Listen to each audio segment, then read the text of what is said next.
नमस्कार दोस्तों, एक बार फिर से आप सभी का स्वागत है आपके इस YouTube चैनल के ऊपर। जैसा कि आपसे मैंने कमिटमेंट किया था कि डिफरेंट पेपर्स हैं, उनके अकॉर्डिंग अपन चलने वाले हैं। तो आज एक थोड़ा-सा अपन उसे बूम देते हैं, थोड़ा-सा बूस्ट अप करते हैं आपका। और यहाँ ये ध्यान रखना कि इसके अंदर जो क्वेश्चन आपके बने हुए हैं, वो सारे के सारे ग्रेड 3 हैं, उस लेवल के हैं, लेकिन उन्हें अपन ग्रेड 2 में भी काम में ले सकते हैं, ग्रेड 1 में भी काम में ले सकते हैं। जनरल जो इंग्लिश के पेपर्स होते हैं, उनके अंदर भी आराम से हम काम में ले ही सकते हैं, ठीक है? आज की जो अपनी बात रहेगी वहाँ पर देखो ज़रा किसके बारे में रहेगी आपका, इसको देखिएगा, आपकी स्क्रीन पर आपको ये चीज़ें नज़र आ ही रही हैं, ठीक है? करें? यहाँ पर 2025 है, उसके लिए जो आपकी रीट पात्रता परीक्षा है, वो जो वहाँ पर लगने वाली है, जो फ़रवरी की बात अपन कर रहे हैं, तो उसके लिए एक पेपर यहाँ लिया गया है, ठीक है? अब उस पेपर का हमें क्या चाहिए? सॉल्यूशन चाहिए। और खाली सॉल्यूशन ऐसा नहीं कि इसमें आंसर ए है, इसमें बी है, इसमें सी है, इसमें डी है, that is not there. Actuality क्या है कि इसके अंदर हमें ये पता होना चाहिए कि वहाँ पर ये आंसर आया तो आया क्यों? विद फुल एक्सप्लेनेशन है, विद फुल इंटरप्रिटेशन है, उसके साथ में ये चीज़ें हमें वहाँ पर डील करनी है। तो बिना देरी किए बिना अपन चलते हैं अपने पहले सवाल की तरफ। उससे पहले थोड़ा-सा जो पेपर में लिखा गया वो आपको समझा देता हूँ कि एक्चुअल में यहाँ क्या डाला गया, आपका सेक्शन सेकंड डाला गया।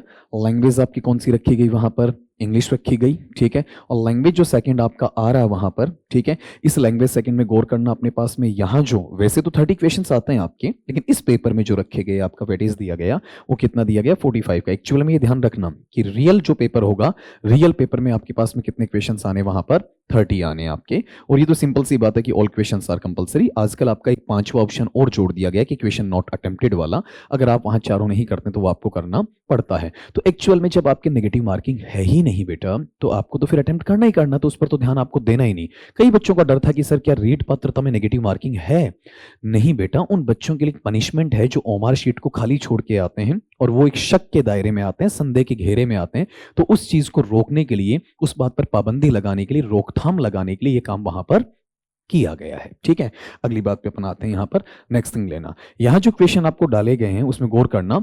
यहाँ जिस पेपर को हमें सोल्व करना है उस पेपर में क्वेश्चन नंबर 46 से 60 तक, ठीक है, यहाँ पर कुछ ऐसे सवाल आपको दिए गए, ठीक है, जहां पर आपके कुछ ग्रामेटिकल पोर्शन है उसको आपसे पूछा गया। डिफरेंट टाइप के हैं तो अपन इन पे फोकस कर ही नहीं रहे, इन चीजों पे अपन ध्यान नहीं दे रहे। आपका इंस्ट्रक्शंस वगैरह आप आराम से पढ़ ही लेंगे। तो सबसे पहले यहाँ पर आपका पहला क्वेश्चन लीजिएगा। पहला क्वेश्चन आपके पास में क्या है?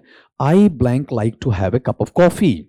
ठीक है, मैं बोल रहा हूं, अगर थोड़ा सा धुंधला दिखे, कहीं पर पिक्सल्स आपके फटे बेटा, तो मैं बोलूंगा, उस पर ध्यान देना।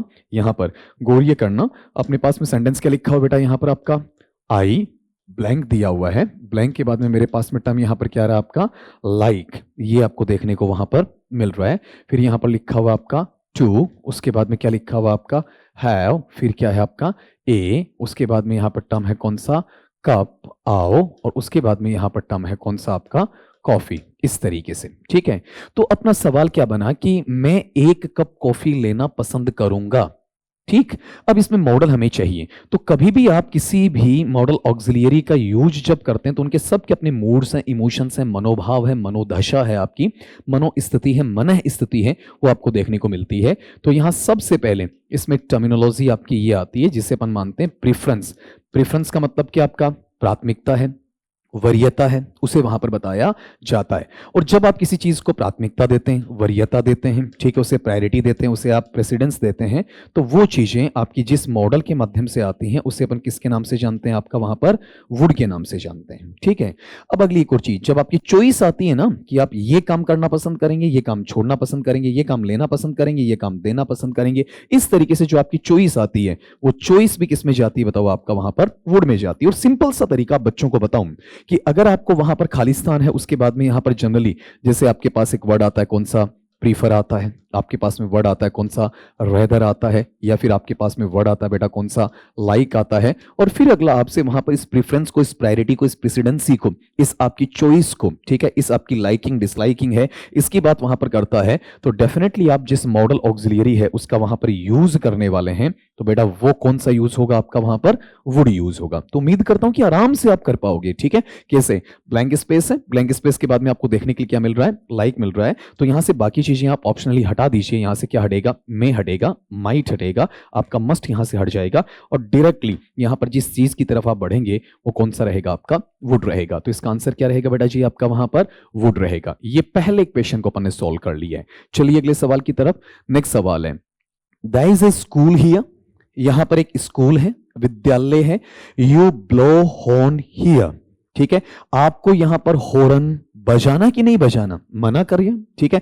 मना करने का मतलब नेगेटिव होगा पहली बात तो, कि भाई स्कूल है तो स्कूल के पास में हॉर्न बजाने से डिस्टरबेंस होता है, व्यवधान आता है, बच्चों की पढ़ाई में, बच्चों के अध्ययन में काफी ज्यादा दिक्कतें आती हैं। तो इनसे बचने का एकमात्र जो तरीका है वो कौन सा बताओ आपका वहां पर, कि अपने पास में इन चीजों से हमें हटने की कोशिश करनी चाहिए, ठीक। तो सबसे पहली चीज यहां से क्या चलेगा, आपका शुड चलेगा। क्यों, क्योंकि शुड यहां से हटेगा क्यों, रीजन क्या इसके पीछे, कि शुड अपने आप में कैसा है, पॉजिटिव है, और मुझे लेना कैसा बताओ आपका, नेगेटिव लेना है। फिर यहां ought to हटेगा। अब बचे कौन कौन से, couldn't और mustn't वाला। mustn't नहीं बोलेंगे, must not नहीं बोलेंगे, क्या पढ़ा जाएगा, mustn't पढ़ा जाएगा। इस तरीके से लिया जाएगा। जब इन चीजों की आप बात करते हैं तो एक चीज गौर करना इसमें, कौन सी है, कि आप जब किसी चीज के लिए टोटली क्या करते हैं, प्रोहिबिशन करते हैं। प्रोहिबिशन का मतलब आप इस चीज की मनाही करते हैं, ठीक है। या फिर आप ऐसा कह सकते हैं कि चीजें आपके लिए कैसी हैं बताओ, आपका नॉट अलाउड है, मतलब जहां उसकी मान्यता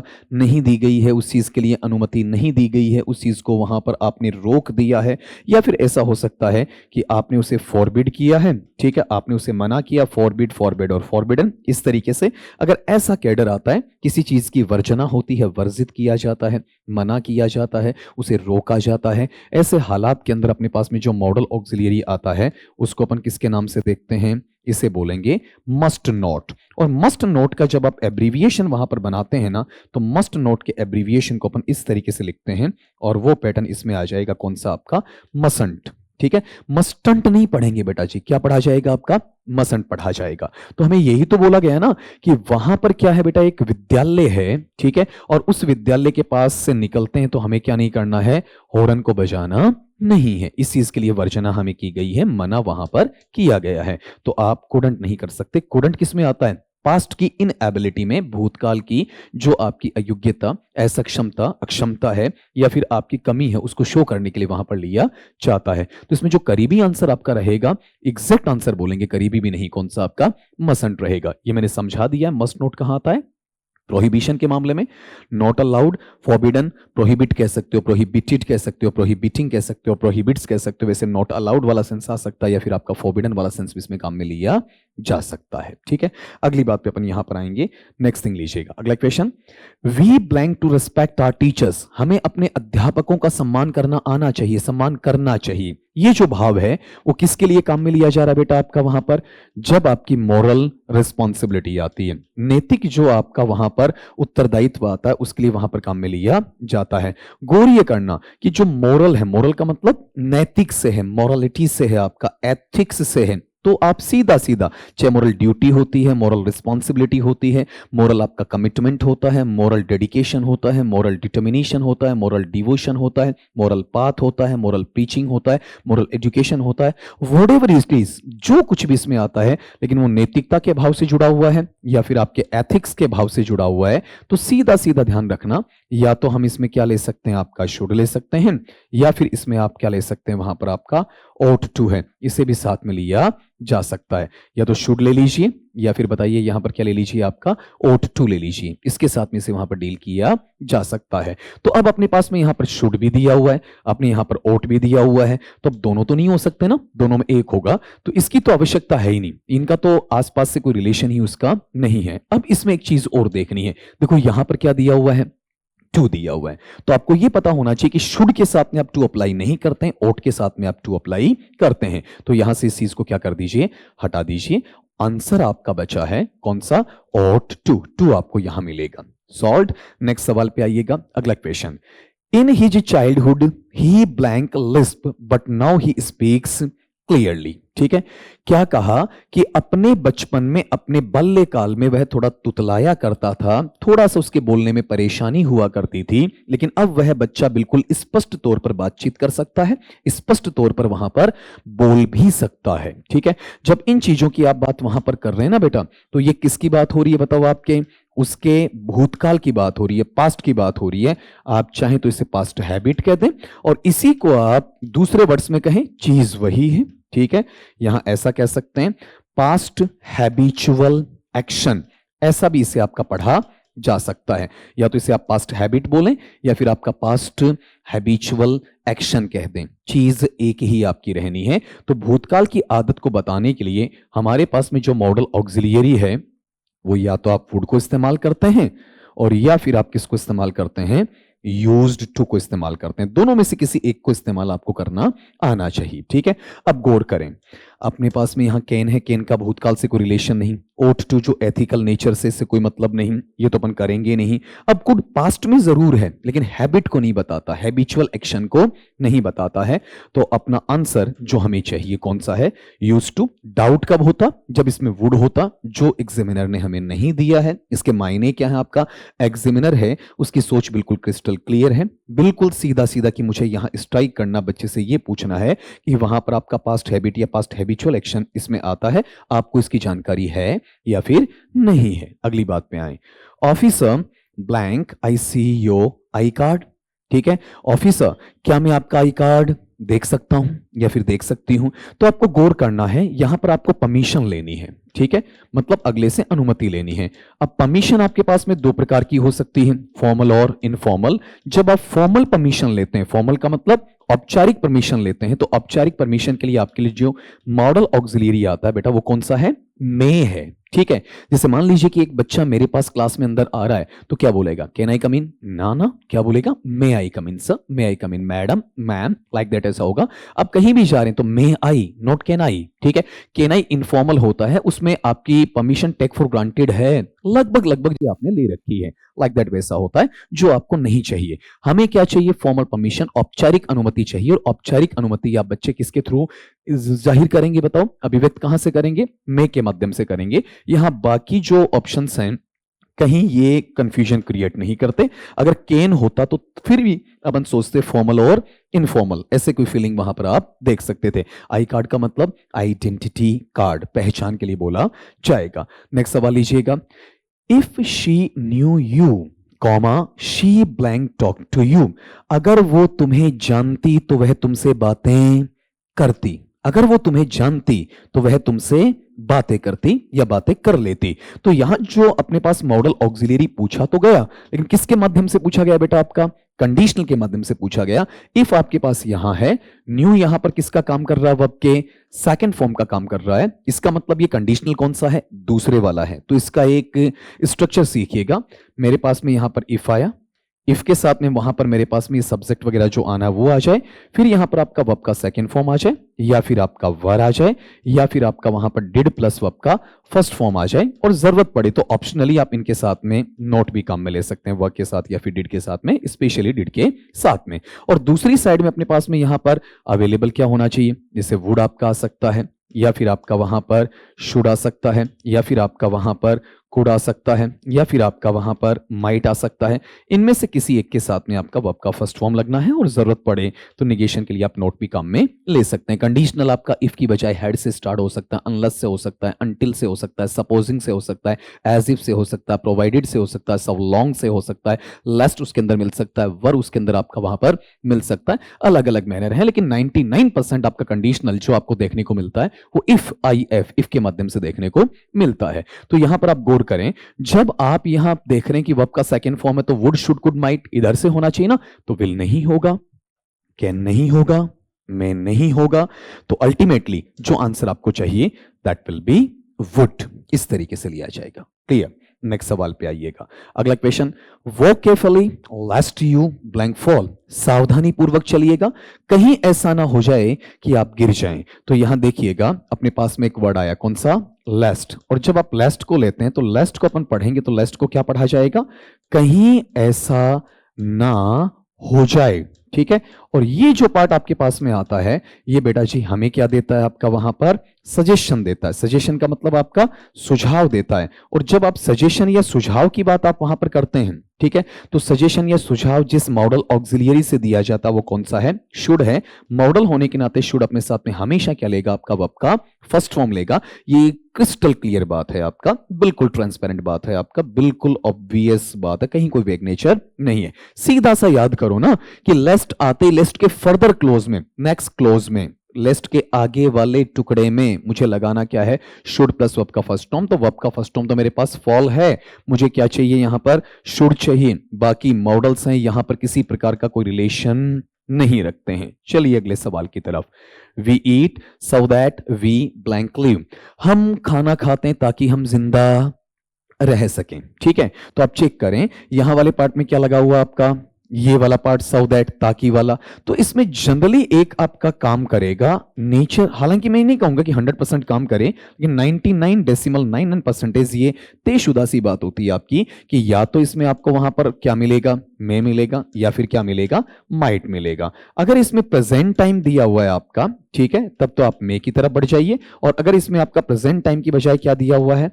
पास्ट टाइम दिया हुआ है, तो आप किधर बढ़ जाइए? माइट की तरफ बढ़ जाइए। ठीक है, अब यहां चेक करिएगा, हम खाना खाते हैं ताकि हम जिंदा रह सकें। ठीक है, तो आप ये बताइए कि अपने पास में जो ईट यहां पर आ रहा है, ईट क्या है? वर्ब का फर्स्ट फॉर्म है। V1 कह सकते हैं, V0 कह सकते हैं, V बेस फॉर्म कह सकते हैं। तो ये जो टाइम हमें इंडिकेट कर रहा है ना बेटा, ये टाइम कौन सा इंडिकेट कर रहा है? आपका प्रेजेंट टाइम इंडिकेट कर रहा है। और प्रेजेंट टाइम के हिसाब से जब अपन पढ़ना चाहेंगे तो यहां पर क्या आ जाएगा? मे आ जाएगा। और बाकी आप इसमें पॉसिबिलिटी, संभावना भी तो जताते हैं ना आपका, कौन सी बात?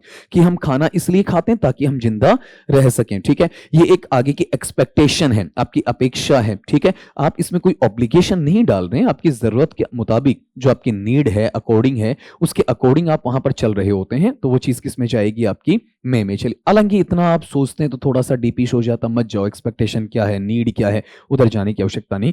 यहां से भी आप इन चीजों को निकाल सकते हैं। बीच में आपके पास में ये जो सो दैट आया ना, यहां सो दैट का मतलब ऐसा मत निकाल लेना कि सो का मतलब इसलिए है, दैट का मतलब वह है, इसलिए वह, ऐसा नहीं निकलेगा। इसका जो मीनिंग निकलेगा वो क्या निकलेगा आपका? ताकि, कि हम भोजन इसलिए लेते हैं, हम खाना इसलिए खाते हैं आपका, ताकि हम जिंदा रह सकें। ठीक है, तो ताकि के बाद में रह सकें, ये क्या है? फ्यूचरिटी। ठीक है, और फ्यूचरिटी में वो विल शेल वाला फ्यूचरिटी नहीं, फ्यूचर प्रोबेबिलिटी, फ्यूचर पॉसिबिलिटी, उसकी बात यहां पर बताई जाती है। तो आप देखो इसमें एक ऑप्शन जो माइट वाला है, ठीक है, वो आपको थोड़ा सा कंफ्यूज कर सकता था, लेकिन आप होंगे नहीं, क्योंकि टाइम हमें एक्चुअल में दिया गया है। यहां पर वर्ब का फर्स्ट फॉर्म प्रेजेंट सिंपल, ये सिंपल प्रेजेंट में आपका लिखा गया है। अगली बात पे आए, I did as much, I, यहां पर गौर करना, I did as much I. फिर यहां से ये जो टर्म है ना, इस टर्म को थोड़ा सा आप देख सकते हैं, यहां वाले पार्ट में इसकी आवश्यकता आपकी नहीं रहेगी। मैंने वो किया, ठीक है, एज मच एज आई, ठीक है, जितना ज्यादा मैं वहां पर कर सकता था। थोड़ा सा ठीक कर लीजिएगा यहां पर आपका, I did as much as I, जितना ज्यादा मैं कर सकता था। तो आप गौर ये करेंगे कि अपने पास यहां पर ये डिड है, वो किस में जा रहा है? आपका पास्ट में जा रहा है। और मैं कर सकता था, ये मेरी क्या है? एबिलिटी है। ठीक है, मेरी वहां पर कैपेबिलिटी है, कैपेसिटी है। और ये किस में है बेटा? आपका वहां पर पास्ट में है। तो जब आप पास्ट की एबिलिटी को शो करते हैं तो ये किस में शो होता है? कुड में शो होता है। जब आप प्रेजेंट की एबिलिटी बताते हो, किस में शो होता है? कैन में शो होता है। तो अगले ने ये कहा ना कि मैं उतना, जितना कर सकता था उतना कर पाया, या फिर मैंने किया। तो अपनी एबिलिटी को शो करने के लिए हमें मॉडल मिलता है कैन प्रेजेंट टाइम में, और पास्ट टाइम में आप जाते हैं तो यही चीज किस में चली जाती है? आपकी कुड में चली जाती है। तो यहां से इन चीजों को आप देखते चलिए, कैन हटेगा, में हटेगा, शुड हटेगा, क्योंकि अपन बात किसकी कर रहे हैं? प्रेजेंट की या पास्ट की? पास्ट की बात वहां पर करेंगे। ठीक है, अगले सवाल पे आइएगा। She blank be 18 in next month, वह अगले महीने 18 वर्ष की हो जाएगी। ठीक है, अब आप इसको जब चेक कर रहे हैं तो ये टर्म किस में आएगा? बताओ, आपका सिंपल फ्यूचरिटी में आएगा। ठीक है, तो जो अपने पास में साधारण भविष्य की बात करते हैं, तो साधारण भविष्य में हमें इतना सीखना है कि आई और वी हैं, वो किसके साथ जुड़ते हैं? आपका शैल के साथ में। और जो अपने पास में रिमेनिंग रह गए, रिमेनिंग का मतलब आपका शेष बच गए, या फिर बाकी जो आपके पास बच गए उनकी अपन बात करेंगे। तो बताओ ये किस में चला जाएगा? आपका विल में चला जाएगा। आई और वी के साथ में आप शैल ले लीजिए, और बाकी जो है उनके साथ में आप क्या ले आइए? आपका विल ले आइए। ठीक है, तो यहां गौर करो, शी अपने पास में है तो शी क्या ले लेगा बताओ, विल। कंफ्यूजन तो शेल का था ना, बाकी यहां पर कैन से कोई कंफ्यूजन की बात नहीं है, हैव टू की कंफ्यूजन की बात नहीं है, कुड की कंफ्यूजन की कोई बात नहीं है। तो अपना जो आंसर अपन लेकर आएंगे, बता दीजिए आंसर यहां पर क्या आ जाएगा, बोलो आपका विल आ जाएगा। ठीक है, अगली बात पे लेते हैं अपन, नेक्स्ट क्वेश्चन लीजिएगा। Being a good citizen of the country, देश के एक अच्छे नागरिक होने के नाते, we blank serve it in every possible way, हमें हर संभव तरीके से हमारे देश की सेवा करनी चाहिए, इसकी सेवा में कटिबद्ध होना चाहिए, आपका तत्पर वहां पर रहना चाहिए। तो क्या दिया हुआ है, हमारी मोरल ड्यूटी, हमारा नैतिक कर्तव्य क्या है, हमारा नैतिक उत्तरदायित्व क्या है, हमारी नैतिक जिम्मेदारी क्या है, हमारा एथिकल नेचर क्या कहता है। ठीक है, सजेशन नहीं है, एडवाइस नहीं है, बल्कि हमारी मोरल ड्यूटी बनती है हमारे देश के प्रति, जो हमारा पेट्रियटिज्म है, देशभक्तिवाद है, उसके तहत। तो आप आराम से बता सकते हैं कि ये जो मोरल ड्यूटी का नेचर है वो ought to और शुड में आता है। तो ought to तो मेरे पास में है ही नहीं। ठीक है, अपने पास में मॉडल ऑक्सिलियरी जो हमें चाहिए वो बेटा जी कौन सा है आपका, वहां पर शुड है। तो इस चीज को आप आराम से हाईलाइटिंग नेचर में रख भी सकते हैं। तो गौर करें, यहां इस टर्म के अंदर हमें क्या मिल रहा है बताओ, देखें आपका शुड वहां पर मिल रहा है कि we should serve it in every possible way, इस तरीके से लिया जाएगा। ठीक है, मैं फिर कह रहा हूं, जैसे जनरली आप किसी भी मॉडल ऑक्सिलियरी को भरते ना बेटा, तो आपको एक चीज हमेशा ध्यान रखनी है। कौन सी ध्यान रखनी है आपकी वहां पर, कि आप उसके मूड इमोशन को पकड़ें, उसकी मन स्थिति क्या है, मनोभाव क्या है, या फिर आपका वहां पर मनोदशा क्या है, अगला कहना क्या चाहता है, किस मूड में कहना चाहता है, क्या बात वहां पर बोलना चाहता है। अगर ये चीज आपको पता है तो आप मॉडल ऑक्सिलियरी कभी गलत नहीं करेंगे। तो यहां पर मॉरल ड्यूटी वो जनरली शुड के लिए भी आता है, और साथ में बता दीजिए किसके लिए आता है, आपका ought to के लिए भी लिया जाता है। अगली बात पे चलें, next, he blank worry about anything because all is well, उसे किसी भी बात की चिंता करने की कोई आवश्यकता है ही नहीं, क्योंकि सब चीजें क्या हैं, ठीक है। इसका मतलब क्या है, उसे आवश्यकता नहीं है ना। तो जब आवश्यकता नहीं है तो उस मूड को अपन इंग्लिश में क्या पढ़ते हैं बताओ, आपका नॉट नेसेसरी पढ़ते हैं। और जब नॉट नेसेसरी की अपन बात करते हैं तो ये जो टर्म है वो किस में जाना चाहिए बताओ, आपका नीड नॉट में जाना चाहिए। ठीक है, हाँ, इसे अपन नेसेसरी या नेसेसिटी देते हैं तब तो वो मस्ट में आता है, लेकिन उसमें नोट लगने के बाद मस्ट नोट नहीं बनेगा, बल्कि वो नीड नोट की तरफ जाएगा। अब अपन ये सोचें कि देखो यहां वाले पार्ट में आपने क्या लिया बताओ, डजंट लेके नीड ले लिया, डोंट लेके नीड ले लिया, नहीं, इनकी कोई जरूरत आपकी वहां पर नहीं है। फिर देखो नीड के साथ में टू की आवश्यकता नहीं है ना, तो यहां पर नीड नॉट, जिसे आपका थोड़ा छोटा करके कॉन्ट्रैक्शन में क्या लिख दिया गया, नीडंट। नीड नॉट ही क्या बनता है आपका, नीडंट बनता है। ठीक है, ही नीड नॉट या ही नीडंट वरी अबाउट एनीथिंग, उसे किसी भी बात की चिंता करने की कतई आवश्यकता नहीं है, क्योंकि ऑल इज वेल, सब चीजें सही हैं। अगली बात पे आए, you blank pay attention to your handwriting, तुम्हें अपने हस्तलेखन के ऊपर ध्यान देना चाहिए। आपकी राइटिंग अच्छी नहीं है, उस पर आपको ध्यान देना चाहिए।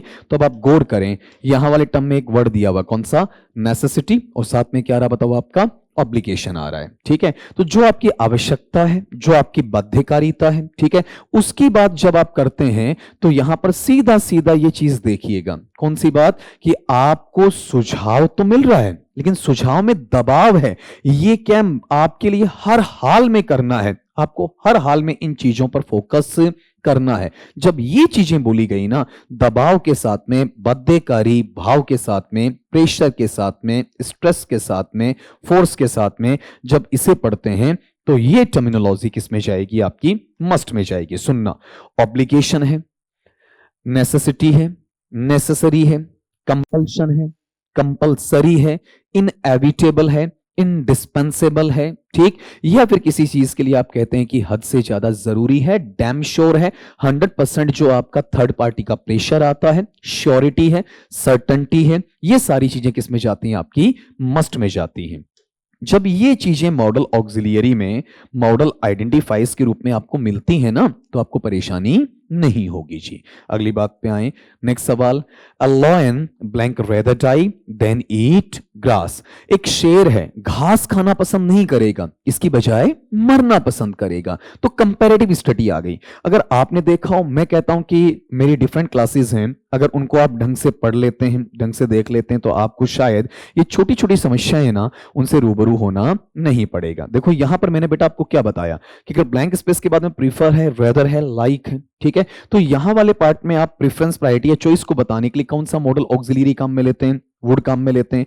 अब आप जो अपना क्वेश्चन अभी अपन कर रहे हैं उस पर फोकस करना, देखें और उस पर कंटेम्पलेट करेंगे तो आपको इजीली पता चलेगा। अपना क्वेश्चन क्या बताओ आपका कि रेदर आ गया, रेदर आता है वही प्रेफरेंस, वही चॉइस, ठीक है, वही प्रायोरिटी, उसकी बात आप करते हैं तो किसके नजदीक जाएंगे आप? शुड तो नहीं आएगा ना, सजेशन नहीं है, कुड नहीं आएगा, पास्ट एबिलिटी नहीं है, मे नहीं आएगा, कोई परमिशन वगैरह कुछ भी नहीं है आपका, तो यहां पर क्या आएगा? वुड आएगा, आपकी प्रेफरेंस देने के लिए कि भाई मुझे मरना पसंद है बजाय आपका घास खाने के। अगली बात पे आओ, there are some dark clouds in the sky.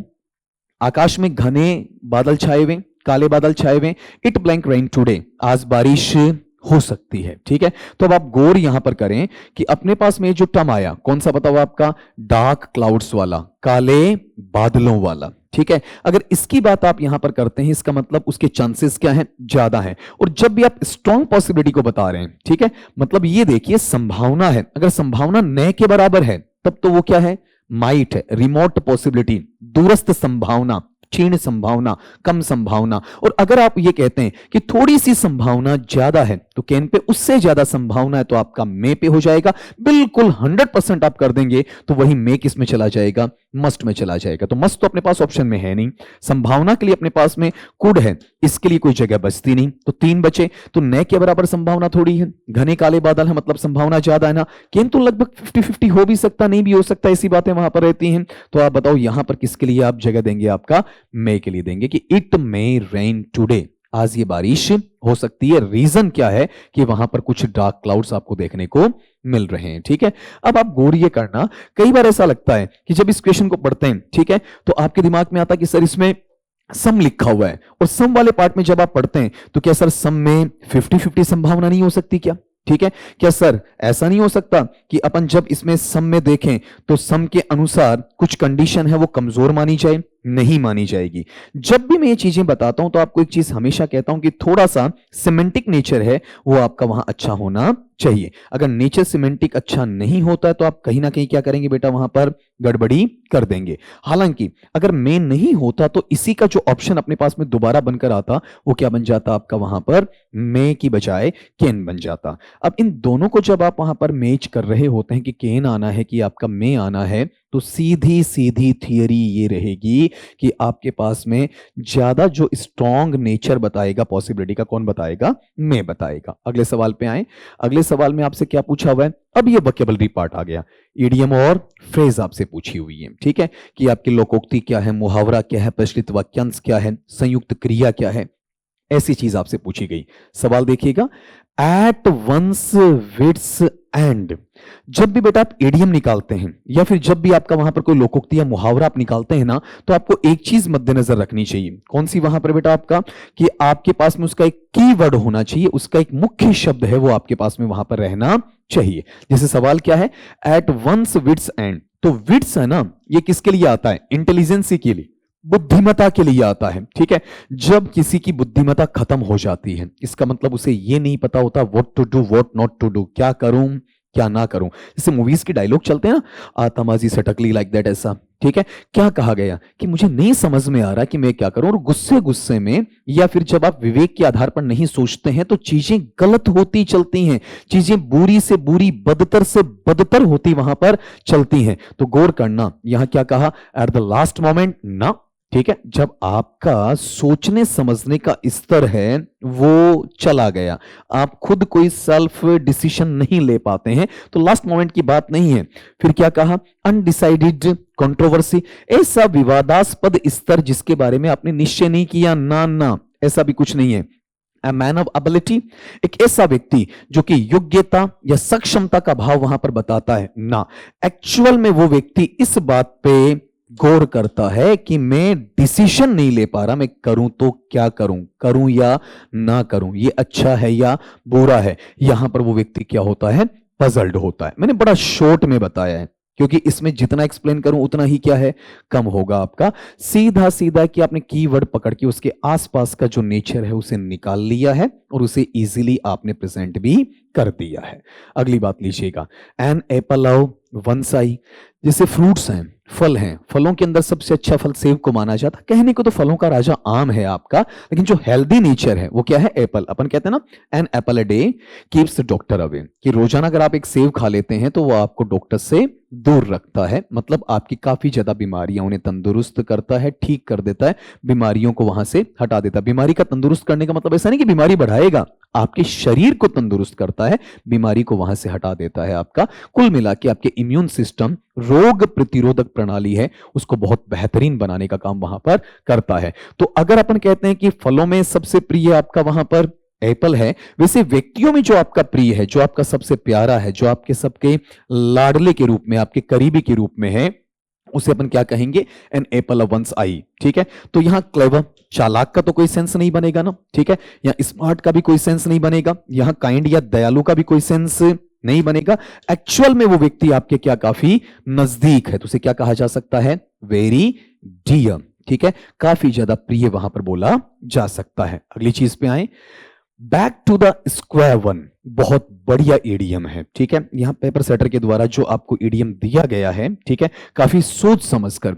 Reason क्या बेटा जी इसमें आपका, कि जब भी आप ऐसे वर्ड्स निकालते हैं ना, तो उनमें एक चीज ये होती है कि आप किसी ना किसी वे में वोकैबुलरी पार्ट के साथ में थिंकिंग कैपेसिटी होती है, उसे भी वहां पर चेक करना चाहते हैं। तो देखो इसमें एक्चुअल में बैक का मतलब वापिस जाना, स्क्वायर वन का मतलब उस कॉर्नर पे जहां से आपने चीजों को क्या किया, शुरू किया। देखो स्क्वायर, स्क्वायर का मतलब वर्गाकार होता है आपका। ठीक है, लेकिन एक्चुअल में अपन देखते हैं कि जैसे ये देखो डिजिटल बोर्ड है ना आपका, तो ये क्या है आपका, एक तरीके से रेक्टेंगल शेप में है। तो आप जैसे स्क्वायर में चारों भुजाएं बराबर होती हैं, आप मान के चलो कि एक वर्ग है, हालांकि ये आयत है, आप ये मानो कि एक वर्ग है, तो यहां ये कॉर्नर लगे हुए हैं। कॉर्नर आप आराम से देख पा रहे हैं, इस तरीके से कॉर्नर्स हैं आपके। ठीक है, अब आपने क्या किया, यहां से किसी काम को शुरू किया, यहां से किसी काम को क्या किया है, स्टार्ट किया है। ठीक है, अब आप वापस वहां जाते हैं, यहां से स्टार्ट करके आप यहां तक पहुंचे, फिर वापस कहां आ गए, आप यहीं पर आ गए। ठीक है, हालांकि ये कई प्रकार के जो गेम्स होते हैं उनमें भी किया जा सकता है। तो जहां आपने शुरू किया और वहीं पर आप वापस जाते हैं, तो शुरू कर रहे हैं या दोबारा शुरू कर रहे हैं किसको, जो काम आपने वहां पर किया, तो इसे किसके नजदीक ले जाएंगे, to restart the task. Square है ना, हमें समझा देगा। गौर करो, पहले में क्या लिखा है, to go to a square room, वर्गाकार कमरे में जाना, ना to build a new house, एक नया घर बनाना, या फिर टू बीट द अदर्स, दूसरों को पीटना मारना, कोई रिलेशन नहीं है। जहां पर आप अपने काम को दोबारा से शुरू करते हैं उसे क्या कहा जाएगा, back to the square one. अगला, ब्लेसिंग्स इन डिस्गाइज। बहुत बहुत बड़ी चीज है आपकी, ये बहुत सारे पेपर्स के अंदर पूछा हुआ है। ठीक है, अच्छे अच्छे लेवल्स में, स्पेशली एसएससी है, एसएससी का तो ये फेवरेट रहा हुआ है आपका आइडियम, काफी बार इसे वहां पर पूछा जा चुका है। क्या कहना चाहा आपका वहां पर, ब्लेसिंग्स का मतलब है जो आपको आशीर्वाद मिला है। ठीक है, जो आपको एक अच्छा पक्ष मिला है, जो आपको वहां पर शुभकामनाओं के साथ में आगे बढ़ने की बातें कही गई हैं, आपको पुनर्बलित किया गया है, आपका मोटिवेशन आपको दिया गया है। लेकिन मिला कैसे है, बिल्कुल खुलेआम नहीं, बिल्कुल स्पष्ट तौर पर सीधे सीधे नहीं, बल्कि डिस्गाइज में मिला, मतलब भेष बदल कर दिया गया है आपका। ठीक है, तो एक्चुअल में चीजें कैसी हैं बताओ, आपका वहां पर छिपी हुई हैं चीजें, आपकी बिल्कुल क्लियर है नहीं आपका। तो अगले ने कहा कि आपको ब्लेसिंग्स तो मिली हैं, लेकिन ब्लेसिंग्स मिली कैसी है, वहां पर आपका डिस्गाइज में मिली हैं। तो पहली बात तो इन दोनों का शाब्दिक अर्थ आप ले लीजिए। शाब्दिक अर्थ कैसा बताओ आपका वहां पर, एक तरीके से आशीर्वाद जो भेष बदल कर आया, मतलब लगा बुरा और हुआ आपके साथ अच्छा, वो क्या है आपका ब्लेसिंग्स इन डिस्गाइज। कोई व्यक्ति आया, आपको कुछ गाली गलौज कर रहा है, आपके ऊपर हाथ उठा रहा है, मारा पीटी आपके साथ में कर रहा है, आपके ऊपर एग्रेशन शो कर रहा है, आपको ये कहता है मैं तुम्हारा ये बिगाड़ दूंगा, मैं तुम्हारा वो बिगाड़ दूंगा, लाइक दैट, ऐसा वहां पर कहा जा रहा है। लेकिन फिर भी जब वो रिवील करता है, जब वो एक्सपोज करता है, तो आपको नजर आता है कि नहीं, ये तो हमारे लिए क्या है, अच्छा है। तो एक्चुअल में पहले वो आपको बुरा लगता है, लेकिन बाद में आपके लिए क्या बनता है, अच्छा बनता है। तो अपन कहते हैं ना आपका वहां पर पर्सी बीसी शैले, उसका लिखा हुआ एक आपका ऑड है, ode to the west wind, उसका जो आपका वहां 5वां कैंटो है, लाइन नंबर आपकी टोटल 70 है। ठीक है, और ये कह सकता हूं उसमें लास्ट का जो कंप्लीट है, उसकी जो last line, if winter comes can spring be far behind. अगर सर्द ऋतु आती है, ठीक है, तो क्या वहां पर आपका बसंत ऋतु है, दूर है क्या? ठीक है, इसका मतलब सर्दी किसका प्रतीक है? दुख का, संकट का, परेशानी का प्रतीक है। लेकिन बसंत किसका प्रतीक है? खुशियों का प्रतीक है। तो अगर आपके पास में कोई मिसफॉर्चून आता है, मिसफॉर्चून का मतलब दुर्भाग्य आता है जो स्पष्ट तौर पर आपको दिखाई पड़ रहा है, ठीक है, लेकिन आखिरकार या अंततया या अंततो गतवा क्या होता है? अच्छे परिणाम लेकर आता है। तो दिखने में जो चीज आपको बुरी होती है वही चीज आपके लिए अच्छी होती है। जो कड़वा बोल रहा होता है, जो बुरा आपका कह रहा होता है, उसे क्या कहा जाता है? An apparent misfortune that eventually has good result. एक स्पष्ट तौर पर आने वाला वह दुर्भाग्य जो आखिरकार आपके लिए एक अच्छा परिणाम वहां पर लेकर आता है, उसको इसके साथ में जोड़ा जा सकता है। तो यहां से ये चीज है, इसे आप हटा दीजिएगा, ठीक है। देखो इनमें कोई मतलब नहीं। Good Fortune always follows bad, that is the way of life. कि अच्छे भाग्य, सौभाग्य के बाद में हमेशा बुरा भाग्य आता है, यही जिंदगी है। तो यहां तो बुरे के बाद अच्छा आएगा, ये तो उल्टा लिखा गया। फिर है if a curse makes one stronger than it is a blessing. कि एक शाप, श्राप, अभिशाप, अभिश्राप है, वो क्या करता है? एक व्यक्ति को ज्यादा मजबूत करता है बजाय उसके आशीर्वाद के, या फिर ये आशीर्वाद का रूप लेता ना, ऐसा कुछ नहीं है। फिर ए life of hardship does wonders for a person's character। तो यहां सारे के सारे नेगेटिव इश्यू में लिखे हुए, पॉजिटिव में केवल एक लिखा हुआ है कि अगर आपके पास में खुशी है वो आती है, कब आती है? गम के बाद में आती है। तो अगर आपके दुख है तो दुख बीतेंगे, ठीक है, दुख भरे दिन बीते रे भैया, ठीक है, अब सुख आयो रे, लाइक दैट। ये चीजें किसमें? आपकी ब्लेसिंग्स इन डिस्गाइज के नजदीक जाती हैं। अगली बात में आइएगा, क्या लिखा हुआ है आपका वहां पर? पीस ऑफ केक, ठीक है, ए पीस ऑफ केक कह सकते हैं आपका वहां पर। पीस का मतलब क्या है? टुकड़ा है, अंश है, ठीक है। और केक तो आप सारे समझते हैं, काफी ज्यादा क्या करते हैं आप वहां पर? यूज करते हैं आपका। तो आप मुझे इतना बता दीजिएगा कि जो केक है, केक का टुकड़ा काटना बड़ा एक आसान सा काम होता है। छोटा सा टुकड़ा लिया आपने, काटा, किसी को खिला दिया, खुद खा लिया आपका वहां पर। तो ये कोई बहुत बड़ा टास्क नहीं है, बहुत बड़ा काम नहीं है, सिंपल सा होता है। कटता भी कैसे है? आप प्लास्टिक का जो चाकू या नाइफ होता है उससे काट लेते हैं, सिंपल। आप अंगुली से यूं उठा लेते हैं, यूं हाथ डालेंगे, हाथ में आ जाएगा, ठीक है। पेस्ट्रीज का जो रखते हैं, कन्फेक्शनर्स आपका जो रखते हैं वहां पर, इजीली आपको पता होता है। तो पीस ऑफ केक क्या है? बड़ा आसान मसला होता है, और आसान मसले को अपन क्या कहेंगे? एन इजी टास्क कहेंगे। फेवरेबल रिजल्ट का मतलब एक पसंदीदा परिणाम। परिणाम की तो इसमें आसपास कोई बात ही नहीं है। Little gain after many efforts, बहुत सारे प्रयासों को करने के बाद में छोटी सी प्राप्ति, ना जीना। स्वीट पर्सन, मधुर व्यक्ति, ना, ऐसा कुछ भी वहां पर देखने को नहीं मिलेगा। तो अगर आप गौर करेंगे ना, तो इस वाले पैटर्न में पीस ऑफ केक साइज को बता रहा है ना, केक का टुकड़ा, तो पहली बात तो छोटा है, ठीक है। और छोटी चीज मतलब छोटा सा काम आपको सौंपा गया, कैसा काम है? आसान है। केक को काटते हैं तो कोई हार्डनेस या हार्डशिप आपको नजर नहीं आती है। अगले पे देखें, क्राइंग वुल्फ, बहुत अच्छी बात है। क्राइंग का मतलब क्या होता है आपका? रोना, धोना, चीखना, चिल्लाना, ठीक है, या फिर अपनी परेशानी को बयान करने के लिए ऊंची आवाज में बात वहां पर करना। और वुल्फ का मतलब क्या आपका वहां पर? भेड़िया, ठीक है। भेड़िया अगर भूखा होता है तो शहर की तरफ या फिर किसी आबादी वाले इलाके की तरफ या फिर पशुओं के पीछे भाग के अपनी भूख को मिटाता है, ठीक है। वुल्फ वैसे स्टार्वेशन, भूखमरी का प्रतीक होता है। लेकिन अगर भेड़िया है और वो चिल्ला रहा है ना, इसका मतलब कहीं ना कहीं वो फंस गया, किसी ने जाल बिछा दिया होगा, जाल में फंसा होगा, किसी जंजीर में अटक गया होगा, कभी कोई घायल हो गया होगा, तो दर्द के मारे वो करहाता है, ठीक है। दर्द के मारे करहाने का मतलब सेव मी, डिफेंड मी, मेरी रक्षा करो, मुझे बचाओ, प्रोटेक्ट मी, इस तरीके से बात वहां पर करेगा। तो जब आप क्राई कर रहे हो, तो क्राई का मतलब ऐसा तो नहीं होगा ना कि आप वहां पर किसी दूसरे को सपोर्ट करने की बात कर रहे हो। अरे आप सपोर्ट कब करोगे? जब खुद मजबूत बनोगे तभी तो सपोर्ट करोगे ना। फिर अगला क्या है? फिर अब वाइल्ड एनिमल, दूसरे जंगली जानवर से डरना, ठीक है। तो ये तो खुद खूंखार है, खुद आपका खतरनाक होता है, ये डराता है, इसके डरने का काम नहीं होता है। इनवाइट ट्रबल्स, चला के मुसीबत मोल नहीं ले रहा है आपका, इसके पास तो मुसीबत आ गई है, ठीक है। एक्चुअल में यहां पर ये क्या करता बताओ? आपका मदद के लिए चिल्लाता है। लेकिन एक भेड़िए की कहानी होती है, कौन सी? आपने सुना होगा, भेड़िया आया, भेड़िया आया, इस तरीके से सुनते हैं ना आप, ठीक है। एक्चुअल में हुआ क्या? एक्चुअल में देखा क्या गया कि भेड़िया आया, भेड़िया आया, इसका मतलब क्या है? भेड़िया आया ही नहीं, ठीक है। और आपने गांव वालों को इकट्ठा कर लिया, पागल बना दिया, एक बार, दो बार, कई बार बनाया। और जब सच में वहां पर भेड़िया आ गया तो उस वक्त आपने एक बार फिर से पुकारा, तब गांव वाले नहीं आए कि लड़का क्या बोल रहा, वहां पर झूठ बोल रहा है। ऐसी कहानियां आपने सुन रखी हैं, ठीक। लेकिन मैं क्या कहना चाह रहा हूं, यहां पर ये अपनी मदद के लिए भी चिल्ला सकता है, ठीक है। लेकिन भेड़िया हमेशा ये चाहता है कि अगर इस तरीके से मैं दुख दर्द है उसको अभिव्यक्त करूं ना, तो हो सकता है कि कोई मेरे पास आए और उसे मैं आराम से अपना भोजन बना लूं।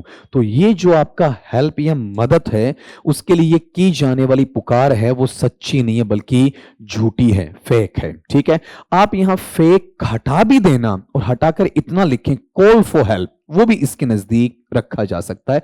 मतलब भेड़िए पर विश्वास नहीं किया जा सकता। जैसे मगरमच्छ के आंसुओं पर विश्वास नहीं होता है, वैसे भेड़िए की चिल्लाहट पर कोई विश्वास नहीं किया जा सकता है। Next thing, fish out of water, एक मछली है, कहां? पानी से बाहर है आपका। तो अपन सुनते हैं ना, मछली जल की रानी है, जीवन उसका पानी है, लाइक दैट। ऐसी छोटी नर्सरी राइम्स अपन वहां पर पढ़ते हैं ना बेटा आपका। ठीक है, तो एक्चुअल में मछली का जीवन कहां है? पानी के अंदर है। लेकिन मछली को जब आप पानी से बाहर निकालोगे तो मछली का कंफर्ट या फिर उसका जो आराम है वहां से जाता रहेगा। तो मछली को पानी से बाहर लाने का मतलब कंफर्टेबल सिचुएशन या अनकंफर्टेबल? अनकंफर्टेबल सिचुएशन में है। तो देखिएगा, मछली पानी से बाहर आने के बाद में ज्यादा कॉन्फिडेंट बनती है क्या? नहीं ना, विश्वास की तो कमी हो जाएगी वहां पर। नर्वस, बेचैन होगी या परेशान हो जाएगी? परेशान हो जाएगी। ठीक है, नर्वस एक अलग प्रकार का पार्ट है। कौन सा? केवल और केवल दिमागी स्तर पर? ना ना, फिजिकली भी उसे क्या होगा? परेशानी वहां पर होगी। तो ये आना कहां चाहिए बताओ? डिस्कंफर्ट के नेचर में आना चाहिए। डिस्कंफर्ट का मतलब समझे, जो आपका वहां पर नापसंद की बात नहीं है, खाली बेचैनी की बात नहीं है, बिल्कुल इस तरीके से जहां शरीर में उसे आराम नहीं मिल रहा है, कभी भी वो मर जाए, इस तरीके के हालात बनते हैं। तो देखो, नर्वस और डिस्कंफर्ट, इसमें कहीं ना कहीं आपको कंफ्यूजन आता है। ये दोनों कंफ्यूजिव ऑप्शंस हैं, लेकिन नर्वस होता है आपका एक मेंटल लेवल पे, और जो डिस्कंफीचर आता है वो मेंटल पे नहीं, साथ में किस में आता है बताओ? आपका फिजिकल नेचर पे। आप वहां पर कहीं किसी सीट पे आराम से पैर पसार के बैठे हैं, बताओ क्या मिल रहा है आपको? कंफर्ट। आप वहां पर ढंग से नहीं बैठ पा रहे हैं तो कंफर्ट नहीं है आपके लिए, क्या है? डिस्कंफर्ट। तो जो चीज आपके शरीर को अच्छा रखे, शरीर को आराम दे, वो कंफर्टेबल होती है, नहीं देती है वो अनकंफर्टेबल होती है। और नर्वसनेस, नर्वस ब्रेकडाउन, वो वहां कहां से लिया जाता है?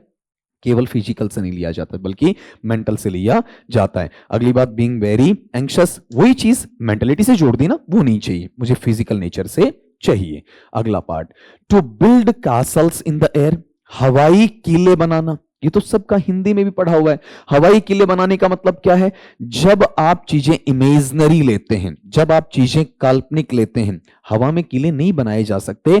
आपकी चीजें कहीं पर वास्तविक नहीं है, आपकी चीजें झूठी हैं, यथार्थ नहीं है, काल्पनिक हैं, केवल फिक्शनल हैं, जिनका रियल कोई ग्राउंड नहीं है। रियल की बजाय क्या है? अनरियल चीजें वहां पर बोली जाती हैं। तो देखो, आपने कहा to make a beautiful palace, वहां पर एक सुंदर महल बनाना ना। ठीक है, to fly in a huge aircraft या लार्ज एयरक्राफ्ट, आपके बड़े या विशाल वायुयान में उड़ान भरना नहीं। टू बी वेरी एक्साइटेड, बहुत ज्यादा उत्तेजित होना, बिल्कुल नहीं आपका। तो यहां चेक ये करो कौन सा, कि आप ऐसे विचारों पर फोकस करते हो, ऐसे विचारों को सोचते रहते हो जो विचार कहीं ना कहीं अनरियलिस्टिक होते हैं, यथार्थ से दूर होते हैं, जिनका यथार्थ से कोई लेना देना नहीं होता है। वो टर्म बताओ कहां आएगा? To think of some unrealistic ideas, यहां पर लिया जाएगा। मतलब कुल मिला के इमेजिनरी स्कीम्स भी कह सकते हैं आप, काल्पनिक चीजें भी वहां पर उन्हें बता सकते हैं। अगली बात पहले, अ बेड ऑफ रोजेस, रोजेस का मतलब गुलाब के पुष्पों के लिए, बेड का मतलब क्या? आपका बिस्तर है। तो आपने गौर किया होगा कि रोज है, रोज किसके लिए जाना जाता बताओ आपका? वहां पर जहां पर आप बड़े आराम से, बड़े कंफर्टेबल जोन के साथ में उन चीजों के साथ जुड़ते हैं। और किसी भी गुलाब के लिए पसंद की जब अपन बात करते हैं तो लोगों के फेवरेट फ्लावर्स में से एक इसे काउंट भी किया जाता है। किसी को कहते हैं कि कौन सा फूल देना, तो सबसे पहले हमारे जुबान पर नाम कौन सा आ जाएगा?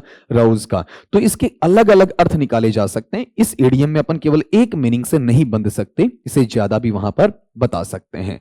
देखो गौर करो, अपने पास में क्या है? रोज की जो चॉइस है, क्या बताइए आपकी? टफ ना, इजीली बता सकते हैं। अगर आप तोरू दत्त को पढ़ते हैं ना, इसका एक पोएम है द लोटस, ठीक है, तब इसके बारे में काफी कुछ वहां पर बताया गया है। दूसरी बात, ये रेयर चॉइस, क्या गुलाब बहुत कम लोग वहां पर प्राप्त कर पाते हैं, बहुत कम लोग ढूंढ पाते हैं क्या? ना, दुर्लभ, अद्वितीय, ऐसा कुछ भी नहीं है। परफेक्ट चॉइस, क्या गुलाब से अच्छा कोई और नहीं है? हो सकता है, आराम से बहुत सारी चीजें वहां पर देखने को मिलती हैं। एक्चुअल में ये जो टर्म है वो कौन सा आपका एन इजी चॉइस, किसी के लिए भी। जैसे फेब्रुवरी आपका आ रहा है, वैलेंटाइंस है, उस पर आप देखोगे जनरली सबसे ज्यादा चॉइस किसकी होगी आपकी वहां पर, रोज की होगी। इसका उच्चारण सुन लीजिएगा, रोज नहीं होता बेटा, रोज होता है। आओ, इसमें डिप्थोंग या फिर आपका वहां पर ग्लाइड है, उसे शामिल किया जाता है। लेकिन आप हैव बैड ऑफ रोजेस की बात जब आप करते हैं ना, तो वहां एक चीज ये ध्यान रखना, ठीक है, कि रोजेस जो फ्लावर्स कंफर्टेबल जोन में ले जाते हैं और आपको वहां पर इनका बेड मिल रहा है, तो वहां पर आपका लेटना या फिर उसे आपका एक्सेप्ट करना या उसे आपका प्रीफर करना, उसकी प्रेसिडेंसी को शो करना, ये सारी चीजें बहुत ही किसी ना किसी को, चाहे छोटे से लेके बड़े तक भी आप ले जाएं, सबको पसंद आने वाली रहती है। इनमें कहीं कोई कंफ्यूजन नहीं बचता कि मुझे इसे नेग्लेक्ट करना है, मुझे आपका इसे एक्सेप्ट करना है। तो यहां ये थोड़ा सा ऐसा लगता है कि वेवर्ड चले जाएंगे अपन। क्यों? क्योंकि इसमें एक क्लियर जो कीवर्ड मुझे चाहिए वो नहीं मिलता है। रोज ब्यूटी के लिए भी आता है, रोज लव के लिए भी आता है, रोज आपके पेन के लिए भी आ सकता है, उसके नीचे की जो थॉर्न्स है उनके लिए भी काम में लिया जा सकता है। अब ये डिपेंड हमेशा करेगा आपके ऑप्शन के लिए, यहां पर ईडीएम को रट्टा मारा नहीं जा सकता है। अगली चीज पे आइएगा, bite the dust. Bite the dust, dust का मतलब क्या होता है बेटा जी, आपका मिट्टी से लिया जाएगा ना, ठीक है। और बाइट का मतलब यहां पर क्या है, काटने से, ठीक है। तो एक्चुअल में आप ऐसा थोड़ी अपने दांतों से मिट्टी को काटोगे, नहीं ना। कोई रेसलिंग चल रही है, कोई कुश्ती चल रही है बेटा आपकी, और उस वक्त आप क्या कर रहे हो, हार रहे हो, और हारते वक्त क्या करता है बंदा, मिट्टी की तरफ उसका मुंह होता है। तो जैसे वो अपनी ताकत लगाता, तो हो सकता है कि मुंह खुलता है, कुछ मिट्टी उसके मुंह में आ जाती है, ऊपर वाले दांत और नीचे वाले दांत उसको काटते हुए प्रतीत होते हैं, ठीक है। तो अपन कहते हैं ना धूल चाटना, ठीक है। धूल चाटना जो हिंदी में चलता है वही क्या है आपका बाइट द डस्ट है।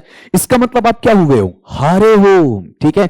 आप डिफीट खा गए हो, आपको विक्ट्री नहीं मिली है, आप पराजित हो चुके हो, आपने पराजय का सामना कर दिया है। तो इस नेचर में इन एग्रीमेंट, इन एग्रीमेंट का मतलब समझौता किया नहीं किया, ठीक है। एंग्री, गुस्से में आए नहीं आए। इंडेटेड, ऋण मुक्त, ठीक है, वहां पर उसकी बात, या ऋण ले लिया, ठीक है। कर्जा लेना देना दोनों ही नहीं है, डेटेड भी नहीं है, इनडेटेड भी नहीं है, कर्जा लेना देना ऐसा कुछ भी नहीं है। तो सीधा सीधा कि आपको क्या मिली है, हार मिली है, टू बी डिफीटेड, इस तरीके से। अगले पे आए, क्या बोला है आपका, clip of the old block, ठीक है। अब सुनो, इसमें अपने पास में जो लिखा हुआ है कौन सा, ओल्ड वाला पार्ट, अगर इस मैनर को आप लेते हैं तो इस मैनर को समझने की कोशिश करिए आप जरा। क्या लिखा बताओ आपका, ओल्ड ब्लॉक। तो ब्लॉक का मतलब एक खंड है, ठीक है। और जो CHIP, चिप का मतलब क्या बताओ आपका, एक टुकड़ा है, ठीक है। तो जैसे आप ये देखो कि अपने पास में जो पुराना सेक्शन है, और उस पुराने सेक्शन के तहत आप किसी नए टुकड़े को जोड़ने से पहले उसी का एक पार्ट आप लेकर आए, आपका कोई ब्लॉक बना हुआ, आपका कोई खंड बना हुआ है, और उसके अंदर से आपने उसका एक चिप, छोटा सा टुकड़ा उठा लिया, मतलब वो उसका क्या है, अंश है, वो उसका एक इंटीग्रल पार्ट वहां पर देखने को मिलता है। तो बोला है chip off the old block, ठीक है। पुराने खंड का, पुराने हिस्से का एक छोटा सा टुकड़ा, कतरा, अंश, पार्ट, वो किसमें आपका, चिप में है, ठीक है।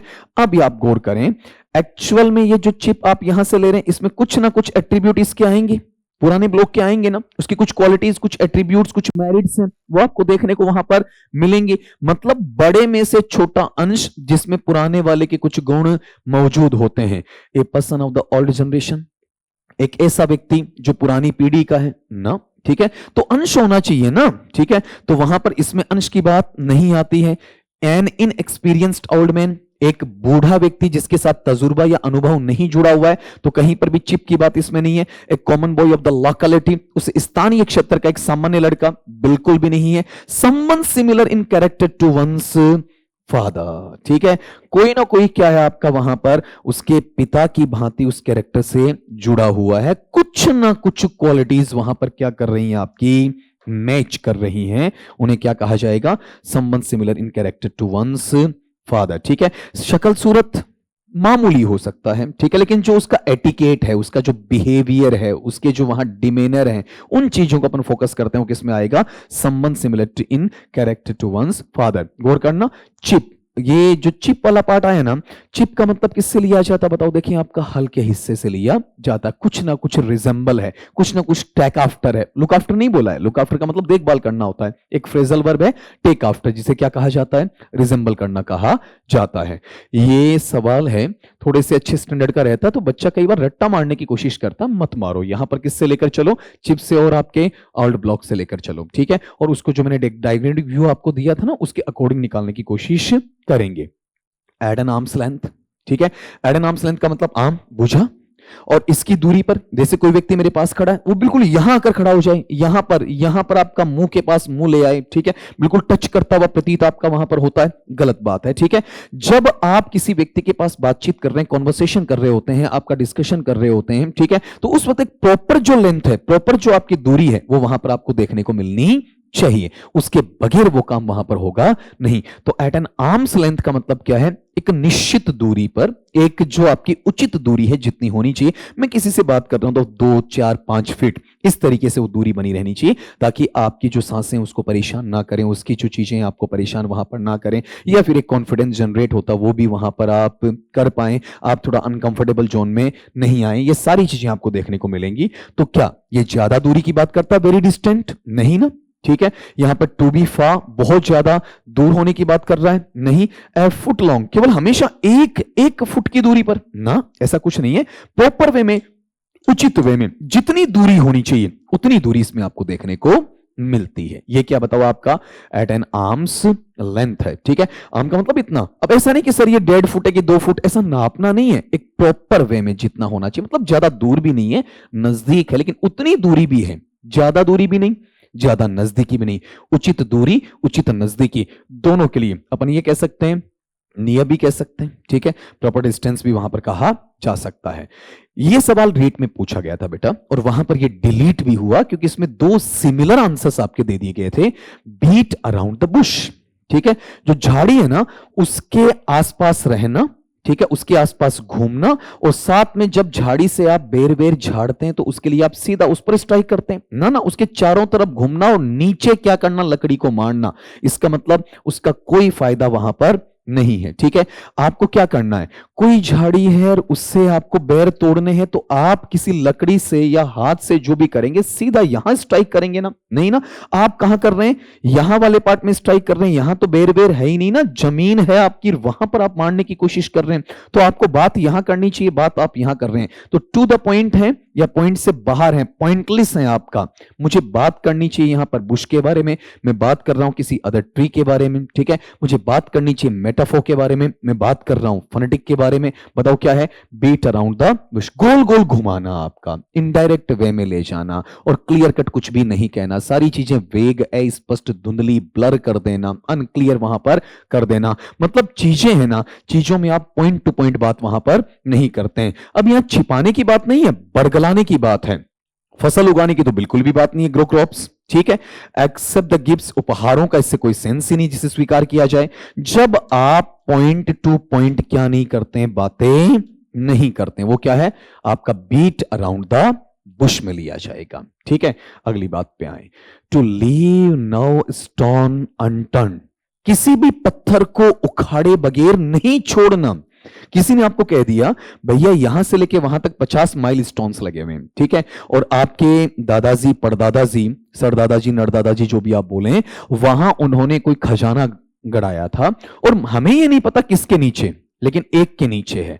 तो अब आप पूरी शिद्दत के साथ, पूरी मेहनत के साथ जुड़ जाते हैं, एक एक करके सारे पत्थरों को खोद डालते हैं, और आप नीचे जाकर ये पता करते हैं। क्या पता करते हैं वहां पर? कि भाई इसमें खजाना मिले, इसमें खजाना मिले, इसमें खजाना मिले। तब तक पीछा नहीं छोड़ेंगे जब तक कि अंतिम पत्थर को आप उखाड़ ना देवें, ठीक है? इसका मतलब जब आपने किसी भी पत्थर को पलटे बगैर, उखाड़े बगैर, साइड किए बगैर नहीं छोड़ा, तो जितने संभव प्रयास आपसे बनते थे, आपने हर संभव प्रयास वहां पर किया है। अब गौर करें इसमें कौन सा आंसर आपका होगा कि नहीं होगा?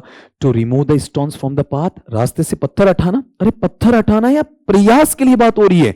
प्रयास के लिए, फिर कौन सा, to turn to wrong side, गलत साइड में मुड़ना, नहीं ना, not to make enough efforts, पर्याप्त प्रयास नहीं करना, बिल्कुल करना, जितने होते हैं उतने सारे करना। तो आंसरेबल सिचुएशन क्या है, to do every possible thing, उस प्रत्येक संभव कार्य को अंजाम देना जो वहां पर दिया जा सकता है।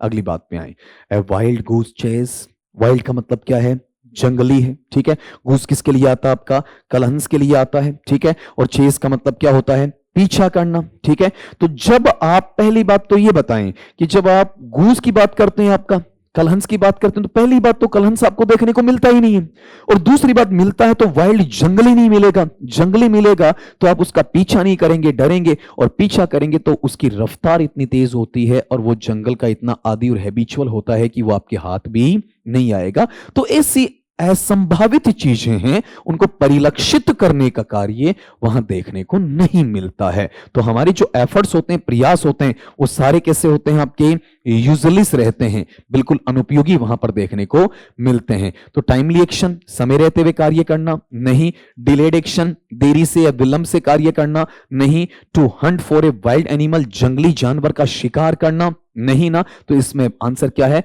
यूजलेस एफर्ट्स, मतलब आपके अनुपयोगी प्रयास या व्यर्थ के प्रयास या फिर बेकार के प्रयास। अगले पे आए, अब अपना लिटरेरी पोर्शन में किसकी बात है, लिटरेरी टर्म्स की। बड़ा ही आसान आपका सिनारियो आपको देखने को मिलेगा, पढ़ें जरा। जो पहला शब्द है ना बेटा, ELEGY, ठीक है, ये यहां पर टर्म अपने पास में एलर्जी नहीं है बेटा, ठीक है, एलर्जी है ना, एलर्जी, ऐसा वहां पर इसे पढ़ा नहीं जाएगा। क्या पढ़ेंगे इसे, आपका एलर्जी। एलर्जी का मतलब है दुखांतिका से जुड़ा हुआ या दुखद घटना से जुड़ा हुआ आपका एक शोक गीत, जो किसी नियर और डियर, अपने करीबी है, उसकी डेथ पर हो सकता है, किसी अच्छी कीमती वस्तु जिससे आपको बहुत लगाव होता है, उसके खोने से, उसके चोरी होने से, उसके टूटने से हो सकता है, किसी पेट या पालतू है उसके भी वहां पर आपके मरने वगैरह से भी हो सकता है, उसके लिए लिखा हुआ शोक गीत, वो क्या है आपका, एलएसी। 99, देखो एलएसी नहीं, एलएसी, ठीक। 99.99% अपन देख सकते हैं कि एलएसी है वो नियर और डियर है, उसकी डेथ पर लमेंट करना, मेलंकोलिक एटीट्यूड लाना, सोरोज के लिए, सफरिंग्स के लिए, ठीक है, उसके लिए काम में लिया जाता है। लेकिन सवाल कुछ अलग है, allergy is considered to be originated it, allergy है वो कहां से उत्पत्ति में आई, उसका उद्भव कहां से हुआ। तो भारत से तो ऐसी चीजें इंग्लिश लिटरेचर वाली आई नहीं ना, चाइना का भी इंग्लिश से कोई खास रिलेशन नहीं, या तो इटली हो सकता है या फिर ग्रीस हो सकता है। बच्चा जनरली इटली की तरफ भागता है, लेकिन इटली वाला जो पार्ट है बेटा वो सोनेट के लिए है, चतुर्पदशी के लिए है। जब एलर्जी की बात करते हो किसके लिए, आपका ग्रीस, यूनान के लिए लिया जाता है। Which one of the following can not be a subject matter of an allergy, एक जो एलर्जी या शोक गीत है उसका निम्नलिखित में से कौन सा आपका विषय नहीं हो सकता है, ठीक है। तो सबसे बड़ी चीज डेथ, मृत्यु पर तो एलर्जी लिखी जाती है, ठीक है। मृत्यु है तो उसमें दुख भी होगा, ठीक है। वॉर, युद्ध है तो उसमें लोग लड़ेंगे तो मरेंगे, और मरने के बाद में आपका एलर्जी लिखा जा सकता है। लेकिन किसी काम में आपको खुशी होती है तो उस खुशी के लिए आप क्या नहीं लिख सकते, आपका एलर्जी नहीं लिख सकते हैं, ठीक है, वो उसका सब्जेक्ट मैटर वहां पर नहीं होता है। Next question, which one of the following is true about an allergy, निम्नलिखित में से कौन सा कथन, कौन सा स्टेटमेंट है वो आपका शोक गीत के बारे में सही है। हमें 3 कथन दिए गए हैं, 3 में से एक सही है उसे छांटना है, या तीनों सही हैं तो हमें क्या बोलना है, ऑल ऑफ द अबव, सारे के सारे कथन वहां पर क्या हैं, सही हैं। तो अब एक बार गौर करिएगा इसमें अपने पास में, पहला कथन क्या बोलो आपका वहां पर कि एलर्जी है, एलर्जी में क्या लिखा है, यहां से मैं खड़े खड़े पढ़ रहा हूं, it has no fixed lines no fixed rhyming. Elegy में कभी यह नहीं कहा गया कि आपके पास में 20 लाइन्स होनी चाहिए, आपके पास में वहां 25-30 लाइन होनी चाहिए, 40 होनी चाहिए, 14 होनी चाहिए, 18 होनी चाहिए, 24 होनी चाहिए, ऐसा कुछ भी नहीं है। तो पहली बात तो अपने पास में कोई फिक्स्ड लाइन्स वाला पार्ट इसमें रहता ही नहीं है। दूसरी बात, कोई राइमिंग सेट नहीं है आपका, हाँ हो सकता है कपलेट में राइमिंग आ जाए लेकिन फिक्सेशन कुछ नहीं है, वहां पर पक्का कोई राइमिंग पैटर्न इसमें देखने को नहीं मिलता। तो कुल मिलाकर कथन अपना क्या यहां पर करेक्ट है एलएसी के संदर्भ में। दूसरी बात, it is generally a poem of lamentation, lamentation का मतलब विलाप, रोना धोना, दुख जताना, शोक संतप्तित होना, ये सारी चीजें किसमें आती हैं, एलर्जी में। और एलर्जी क्या है, पोइट्री का हिस्सा है, बिल्कुल ये कथन भी इससे जुड़ा हुआ है। तो अब आप गौर करो, एक से ज्यादा कथन सही है, मतलब अल्टीमेटली आंसर क्या है आपका, ऑल ऑफ द अबव। लेकिन फिर भी अपन तीसरे को चेक करते हैं, इट इंक्लूड्स डार्क थीम्स, इसमें आपकी थोड़ी सी निराशाजनक, डार्क का मतलब अंधेरी काली नहीं, निराशा से जुड़ी हुई बुरी चीजें हैं, उनकी जो विषय वस्तु है उनको इसमें शामिल किया जाता है। डार्क वर्ड्स हैं, ठीक है, मतलब निराशा भरे, दुख भरे जो शब्द हैं उनको शामिल किया जाता, बिल्कुल किया जाता है। तो अपना आंसर क्या रहेगा? All of the above. सारे के सारे इसमें क्या है वहां पर सही है। अगली बात की तरफ चलें। An elegy written in the country churchyard is a workout. An elegy written in a country churchyard आपने ग्रेजुएशन में पढ़ा होगा, बहुत ही शानदार लिखा हुआ है, ठीक है। और अपन ये कहते हैं कि जो आपकी मोस्ट पॉपुलर, आपकी जो टॉप 5 एलेजीज हैं इंग्लिश लिटरेचर की, उसमें एक इसका नाम वहां पर लिया जाता। तो किसका लिखा हुआ है? तो ये तो सीधा सीधा फैक्चुअल क्वेश्चन है बेटा। जनरली जॉन कीट्स हैं, इनका एलेजी से उतना ज्यादा रिलेशन नहीं, रुडयार्ड किपलिंग का भी नहीं, गैरेट मैनली हॉपकिंस का भी नहीं। चलो इनका थोड़ा बहुत अगर होता भी है तो हमें क्या, हमें तो सीधा सीधा उसको लेना है ना जिसने इसको लिखा है। तो जब भी जो फेमस एलेजीज की बात आती है, मैं जब आपका टॉपिक ये पढ़ाया भी करता हूं तो फेमस एलेजीज में इनका नाम जरूर दिया करता हूं। किसका? टॉमस ग्रे का, जिन्होंने क्या लिखा बेटा? An elegy written in the country churchyard, उसके साथ जोड़ा गया है। अगली चीज पे आए।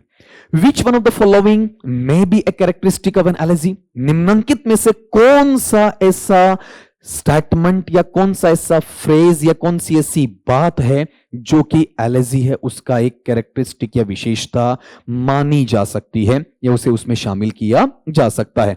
लगभग लगभग वैसा पैटर्न जो पिछला सवाल था उसी तर्ज पर है, उसी तरीके से यहां पर आपका रखा गया है। केवल आपको इतना देखना है इसके अंदर कि ये जो एलेजी है, एलेजी में एक चीज है, एक से ज्यादा हुई तो आंसर डेफिनेटली क्या है? All of the above. दो आते ही तीसरे पर आपको सोचना भी नहीं पड़ेगा। आप गौर करें इसमें, पहला जो ऑप्शन आपके समक्ष वहां पर लिखा गया है, क्या लिखा गया बेटा आपका? Depiction of funeral. डेपिक्शन का मतलब क्या? चित्रण होता है। किस चीज का चित्रण है? फ्यूनरल का, जो अंतिम संस्कार आपका किया जाता है। अपने यहां पर अंतिम संस्कार दाह संस्कार कह देते हैं अपन, ठीक है, वहां पर उसी चीज को क्या बोलते हैं आपका? फ्यूनरल कह देते हैं आपका। तो बताओ, डेपिक्शन उसका चित्रण होता है ना, कि जब कब्र में उसको दफनाया जाता है, कॉफिन में रखा जाता है, तो उस वक्त वहां पर उसके पूरे हालात हैं उनका वर्णन वहां पर किया जाता है। ये किस में जाएगा? आपका डेपिक्शन ऑफ फ्यूनरल में चला जाएगा।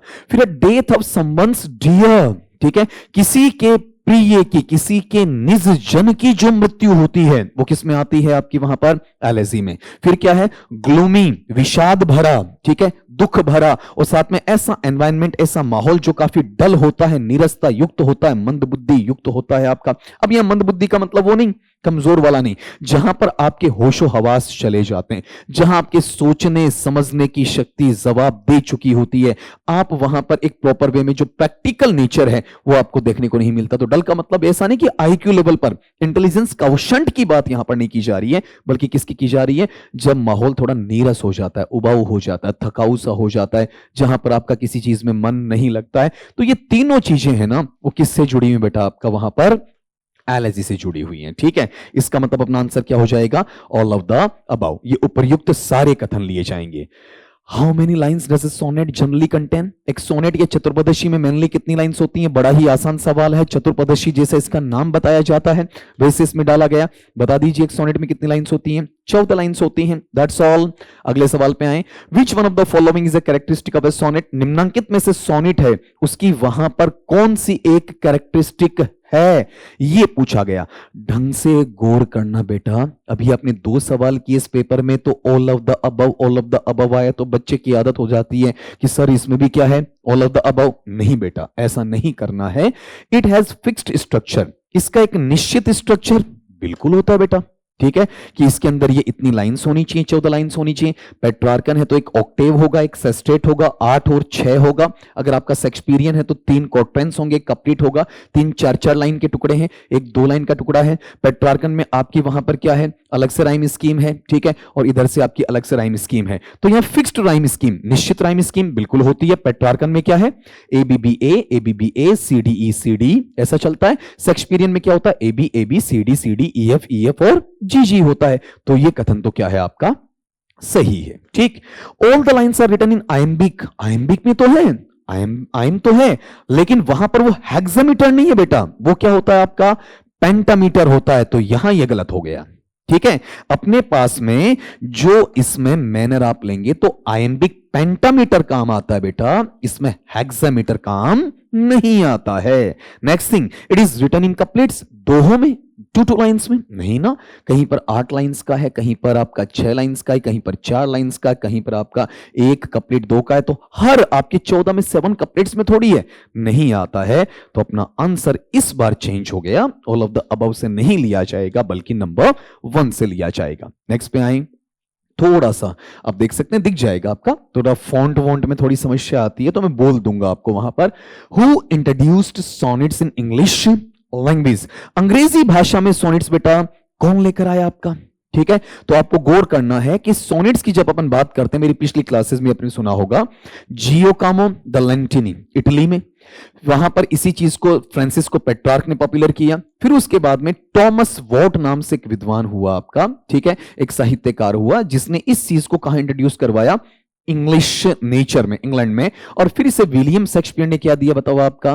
पॉपुलैरिटी दी, लोकप्रियता वहां पर दे दी। तो इन चीजों को यहां से हटाइए आपका, कौन सी, कि अपने पास में ये जो पार्ट फ्रांसिस्को पेट्रार्क है, फ्रेडरिक पेट्रार्क तो आप हटा दीजिए ना, जॉन मिल्टन तो बहुत बाद की बात है आपका, ठीक है, विलियम शेक्सपियर किसके बाद में? टॉमस वॉट के बाद में। तो अंग्रेजी जो आपका सिनारियो है, ठीक है, वहां पर सोनेट से इंट्रोड्यूस करवाने वाला कौन है? सर टॉमस वॉट है।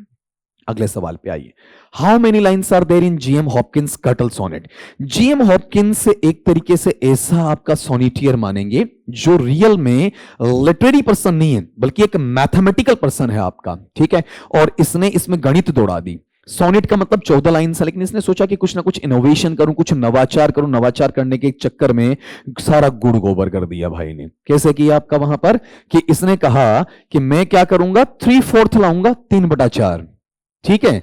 और जैसे मेरे पास सोनेट कितने हैं आपके वहां पर, अलग अलग हैं, ठीक है, उनमें से किसी भी सोनेट को उठाऊं तो मेरे पास में लाइंस कितनी मिलती हैं? 14 मिलती हैं। तो इसने सबसे पहले किसको उठाया वहां पर? पेट्रार्कन को उठाया। पेट्रार्कन के अंदर जो पहला टुकड़ा है वो 8 लाइंस का है, जिसे आप क्या कहते हैं? ऑक्टेव कहते हैं। दूसरा कितने का है? 6 का है बेटा, उसे आप वहां पर क्या कहते हैं? सेस्टेट कहते हैं आपका, ठीक है। अब ये जो आपके पास में आया तो इसने भाई ने क्या किया? इनका 3/4 कर दिया। 3/4 का मतलब आप समझ गए ना, इजी भाषा में 75%, ठीक है। तो 8 का 75% कितना हुआ? 6 हो गया, ठीक है। 6 का 75% कितना हुआ आपका? 4.5, 4.5 हो गया। अब इन दोनों को आप जोड़ेंगे तो 6 + 4.5 इज इक्वल टू 10.5, 10.5, ठीक है। 10.5 कह दीजिए, 10.5 कह दीजिए, ठीक है, या फिर 10.5 कह दीजिए। तो एक्चुअल में रियल जो सोनेट है उसमें लाइन 14 थी, लेकिन इसने नहीं रखा, लाइंस बढ़ाई नहीं है, 18 नहीं की है, ठीक है। और ये जो 24.5 लाइंस, ये तो इस ऑप्शन से रिलेट करता ही नहीं है, तो इन्होंने अलग कर दिया। ये क्वेश्चन आपका रीट में पूछा हुआ भी है, दोबारा भी पूछा जा सकता है, लैंग्वेज घुमा के भी आपसे पूछा जा सकता है, आपको नॉलेज वहां पर होना चाहिए। अगली बात पे चलते हैं बेटा, विच one of the following is a characteristic of short story? Short story है, उसके अंदर वहां पर कौन सी कैरेक्टरिस्टिक, कौन सी विशेषता आपको वहां पर देखने को मिलती है? इस चीज को आप जरा पर रखिए। आप इसमें फिर से ऑल ऑफ द अबव देखते हैं ना, तो इसमें जल्दबाजी आपको वहां पर करना है ही नहीं। शॉर्ट स्टोरी है बेटा, शॉर्ट स्टोरी के अंदर क्या होता है कि बहुत ज्यादा आपके कैरेक्टर्स आपको देखने को नहीं मिलते हैं, ठीक है। इसके अंदर आप एक ही सेटिंग के अंदर क्या कर सकते हैं? आराम से पढ़ सकते हैं। इसमें बहुत ज्यादा दृश्य भी आपको देखने को नहीं मिलते हैं। जब फेबल की अपन बात करते हैं, शॉर्ट स्टोरी की अपन बात करते हैं, तो कम टाइम के अंदर उसे इजीली आपका पढ़ा जा सकता है, इजीली आपका समझा जा सकता है, इजीली इंजॉय किया जा सकता है। तो पहली बात, it contains a few characters, मतलब आवश्यकता अनुसार, नए के बराबर तो नहीं कहूंगा, आवश्यकता अनुसार जितने चरित्र पात्र होने चाहिए उसमें मिलते हैं, बिल्कुल मिलते हैं भैया। ये शॉर्ट स्टोरी की कैरेक्टरिस्टिक है, बहुत ज्यादा नहीं होते, बहुत कम भी नहीं होते। फिर it can be red in one setting only, एक बार आप जब बैठकर इसे पढ़ना चालू करेंगे तो एक बार में खत्म कर देंगे, आपको इसे टुकड़ों में पढ़ने की आवश्यकता नहीं है। 20 मिनट, 30 मिनट, 50 मिनट में खत्म करके आप इसे उठेंगे। बहुत लंबा चौड़ा रोल इसका वहां पर नहीं होता है। It has a very few scenes, मतलब इसमें बहुत ज्यादा दृश्य नहीं है, ठीक है। नए के बराबर कई बार तो आप एक ही जगह, एक ही सीन में पूरी स्टोरी खत्म कर देते हैं, कई बार 2 या 3 में कर देते हैं, तो अलग अलग सीन्स वहां पर नहीं होते हैं, मतलब सारे सही है। तो आंसर क्या है? All of the above. हमारे पेपर के अंदर ऑल ऑफ द अबव काफी बार आया ना आपका, लेकिन आप कई बार सुनते हैं ना यूट्यूबर्स से, क्या सुनते हैं आपका? जहां ऑल ऑफ दीज या फिर ऑल ऑफ द अबव या none of the above, none of these ऐसा आता, वो ऑप्शन सही होता। गलत बात है, कुछ जगह ऐसा कह दिया जाता है कि जो सबसे लंबा आपका ऑप्शन होता वही आंसर होता, कभी कभार हो सकता है, ठीक है, हमेशा ऐसा नहीं होता, तो इनसे आपको बचना चाहिए। अगली बात पे आए वहां पर, fables are the short stories that generally have देखो मैंने कहा था ना, फेबल्स है ना, फेबल्स वहां पर खुद क्या बनती हैं आपकी, वहां पर कहानियों के रूप में बनती हैं, और उन्हें किस रूप में आंका जा सकता है, आपका शॉर्ट स्टोरीज में वहां पर आंका जा सकता है। तो वहां इस मैनर के अंदर आपको एक चीज देखनी है कि fable is equal to short story, लेकिन चेंज वहां पर जरूर आपको देखना। अब थोड़ा सा इस पे विचारें कि मैं आपको क्या बताना चाहता हूं। उम्मीद करता हूं आपने देखा होगा इसके अंदर। क्यों? देखिए जरा इसका आंसर क्या है। थोड़ा सा टाइम आपको देना चाहूंगा, 5 से 7 सेकंड इसके अंदर, ताकि आप इजीली वहां पर विजुअलाइज कर लें, इस चीज को वहां पर अंडरस्टैंड कर लें, दिक्कत ना आए। देखें भाई, ये बात तो क्लियर है कि फेबल्स हैं। फेबल्स किसके बराबर है बताओ, आपका शॉर्ट स्टोरीज के बराबर है ना? ठीक है। अब देखें, many characters and many scenes, बहुत सारे कैरेक्टर्स, बहुत सारे दृश्य, ये तो जस्ट इसके अपोजिट हो गया ना। इसमें फ्यू कैरेक्टर्स हैं, फ्यू सीन्स हैं, ठीक है। तो ज्यादा कैरेक्टर और ज्यादा सीन्स तो इसमें हो ही नहीं सकते। कैरेक्टर कम होते हैं, सीन्स भी बेटा जी क्या होते हैं, कम होते हैं। अगली बात, एनिमल कैरेक्टर्स जनरली पर्सोनिफाइड, बहुत अच्छी बात है, जो जनरली आप जानते नहीं है। पशु के रूप में जो आपके कैरेक्टर्स होते हैं उनको क्या किया जा सकता है, मानवीकृत अवस्था में, व्यक्तिकीकृत अवस्था के अंदर रखा जा सकता है, उनका मानवीकरण किया जा सकता, बिल्कुल किया जा सकता है। No moral education in them, उनमें कोई नैतिक शिक्षा नहीं होती, ऑब्वियसली होती है। नैतिक शिक्षा देने के लिए, कोई संदेश देने के लिए, कोई नसीहत देने के लिए तो वो काम किया जाता है। तो अपना एक भी कट गया तो ऑल ऑफ द अबव तो नहीं होगा। ये जो सवाल है ना, इस पेपर का दी बेस्ट क्वेश्चन कहा जा सकता है। जनरल वे में जहां पर भी आप रेफरेंशियल चीजें लेते हैं ना, तो उनके अंदर ये चीज देखने को मिलेगी, जनरल गाइड बुक्स में ये चीज आपको देखने को नहीं मिलेगी। यहां पर पेपर सेटर की जो आपकी मेहनत है वो झलकती है। रीजन, क्योंकि यहां जो बच्चा जिसने डीप पढ़ा है, डेप्थ में गया है, ठीक है, he or she can solve it, otherwise no other can solve it. दूसरा बच्चा इसे वहां पर नहीं कर सकता। मैं फिर कह रहा हूं, आपके पर्सोनिफिकेशन अपने सिलेबस में है बेटा, है ना, रीड के सिलेबस में। तो वहां जब आप पर्सोनिफिकेशन पढ़ते हैं तो आपको पता है कि नॉन ह्यूमन में ह्यूमन एट्रीब्यूट डालना ही क्या है, पर्सोनिफिकेशन। एनिमल्स कैसे हैं, नॉन ह्यूमन है, और पर्सन का एट्रीब्यूट देना वो क्या है बताओ, आपका ह्यूमन। जैसे आपने पढ़ा जॉर्ज ऑरवेल में एनिमल फार्म, ठीक है, उसमें क्या है, पर्सोनिफिकेशन हद से ज्यादा इस्तेमाल किया गया। आपने ग्रेजुएशन के अंदर अगर कोई आप में से इंग्लिश लिटरेचर से जुड़ा हुआ बच्चा है तो इजीली इस चीज को समझ रहा होगा। अगली बात पे आए, an internal thought oblique dramatic technique spoken by only one character and it is avoided by the other characters like he spoke nothing in a drama is called। थोड़ा सा लेंदी नेचर आया लेकिन काफी आसान रहेगा। क्या कहा गया आपका कि जब आपके पास में कोई भी यहां पर थॉट, विचार की बात करते हैं, और ये जो बेटा विचार है ना आपका वहां पर कैसा है, इंटरनल है, अंदरूनी है। आंतरिक जो आपका विचार है, अगर उसकी बात यहां पर करते हैं, किसी भी व्यक्ति के मन की बात करते हैं, या फिर अपन कह सकते हैं कि कोई भी नाटकीय तकनीक है जिसे आपने डिवाइस के रूप में, अप्रोच के रूप में काम में लिया, बोला गया, केवल एक कैरेक्टर बोलता है और इसे अवॉइड भी करना होता है किसके द्वारा, अदर कैरेक्टर्स के द्वारा। जैसे मानो कि उसने कुछ बोला ही नहीं, मतलब एक जना बोल रहा है, ठीक है, और दूसरे कैरेक्टर्स हैं उन्हें वो सुनता नहीं है, ठीक है, सुनता भी तो अवॉइड करते हैं, उसकी बात पर ध्यान देते नहीं है। लेकिन 99% अपन देखते हैं कि वहां पर सुनने वाली चीजें इसमें आती ही नहीं है। अब ये नाटक के अंदर क्या बोला जाएगा, तो मैं कुछ चीजें आपके सामने एलाबोरेट कर देता हूं, हल्की फुल्की, वहां पर बहुत ज्यादा डेप्थ में नहीं घुसेंगे। जब किसी भी आपके क्रिएशन को आप स्टार्ट करते हैं, शुरुआती कथन या शुरुआती बातों को इंट्रोड्यूस करवाते हैं, वो किस में आता है, प्रोलॉग में आता है। मोनोलॉग का मतलब आपका स्पीकर है, ठीक है, और स्पीकर कैसा है, सिंगल है, सबको वहां पर सुना रहा है आपका। अगर उसे साथ में कोई पास में लिसनर मिल भी रहा है तो उसे अवॉइड नहीं कर रहा, ना तो लिसनर अवॉइड कर रहा है, ना ही आपका वहां पर स्पीकर अवॉइड कर रहा है। और फिर अगली चीज यहां पर सलीलकवी। सलीलकवी में क्या होता है, एक व्यक्ति खड़ा खड़ा कुछ बड़बड़ाता रहता, अंदर की बातें वहां पर बोलता रहता है, दूसरे कैरेक्टर्स हैं उनका उन पर ध्यान नहीं होता है, और वो दूसरे कैरेक्टर्स को सुनाना भी नहीं चाहता। लेकिन जो ऑडियंस है ना, स्पेक्टेटर्स हैं आपके, उनको वो डायरेक्टली वो सारी चीजें पता चलती हो, किसमें है, सलीलकवी में है। और डायलॉग तो क्या होता है, बिटवीन टू होता है। तो पहली बात तो ये देखो, केवल ये शुरुआती कथन नहीं है ना, ठीक है, दो के बीच में कथन नहीं है ना, है तो अकेले का, तो अकेले वाला या तो किस में आएगा बेटा, मोनोलॉग में आएगा, या फिर किस में आएगा, आपका सलीलकवी में आएगा। अब आप यहां पर इसे पढ़ते हैं तो आपको पता होना चाहिए कि मोनोलॉग है ना, मोनोलॉग का मतलब क्या होता है, एकल संवाद होता है, लेकिन ये किसी को अवॉइड नहीं करता है, ठीक है। लेकिन जब आप soliloquy की बात करते हैं ना, तो soliloquy में क्या होता है कि ऑडियंस या स्पेक्टेटर्स तक तो बात जाएगी, लेकिन ये दूसरे जो कैरेक्टर्स होते हैं उनको सुनाता भी नहीं है, सुनाता है तो भी वहां पर वो कैरेक्टर्स उसे अवॉइड करते हैं। ये कैरेक्टर्स को अवॉइड कर सकता है, अपने मन की भड़ास वहां पर निकाल सकता है। अगले पार्ट में आओ।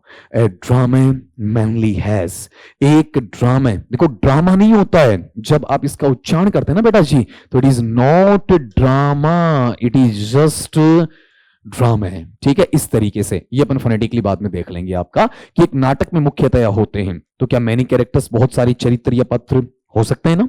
ठीक है, अगली बात पे जब आप यहां पर आते हो तो कौन सा लिखा है बताओ आपका, many acts divided in multiple scenes, बहुत सारे एक्ट्स होते हैं, 5 एक्ट हो सकते हैं, 3 हो सकते हैं, 2 हो सकते हैं, 4 भी आपके हो सकते हैं, उनके multiple scenes, 2 scene, 5 scene, 7 scene, 9 scenes, जैसे विलियम शेक्सपियर को पढ़ते हैं एज यू लाइक इट है, मैकबेथ है, रोमियो एंड जूलियट है, 12 नाइट्स है, तो उसमें आप देखते हैं 5-5 सीन्स आपको वहां पर मिले हुए हैं। ठीक है, बर्थडे पार्टी को आप पढ़ते हैं तो आपके लिए वहां पर 3 एक्ट्स आपको देखने को वहां पर मिलते हैं अलग अलग। अगर आप वहां पर चंडालिका को पढ़ते हैं, ठीक है, तो अलग मिलेगा आपको वहां पर, मतलब कुल मिला के किसी में 2 एक्ट है, किसी में 3 एक्ट है, किसी में 5 एक्ट आपके, और हर एक्ट के क्या होते हैं आपके मल्टीपल सीन्स हैं, वो भी आपको वहां पर देखने को मिलते हैं। तो ये जो सारी चीजें आपके पास में आ रही हैं, इन सारी चीजों में एक चीज देखो कि ये भी सही है, मैनी कैरेक्टर्स हैं, ये भी सही है, ये भी आपका सही है। जब 2 चीजें सही आ गई ना, तो बेटा आपका आंसर आप आराम से पकड़ोगे। कौन सा वहां पर, ऑल ऑफ द अबव। लेकिन अगला एक्शन, ड्रामा तो बिना एक्शन के होता ही नहीं। ठीक है, एक्शन का मतलब डिशुम डिशुम नहीं है,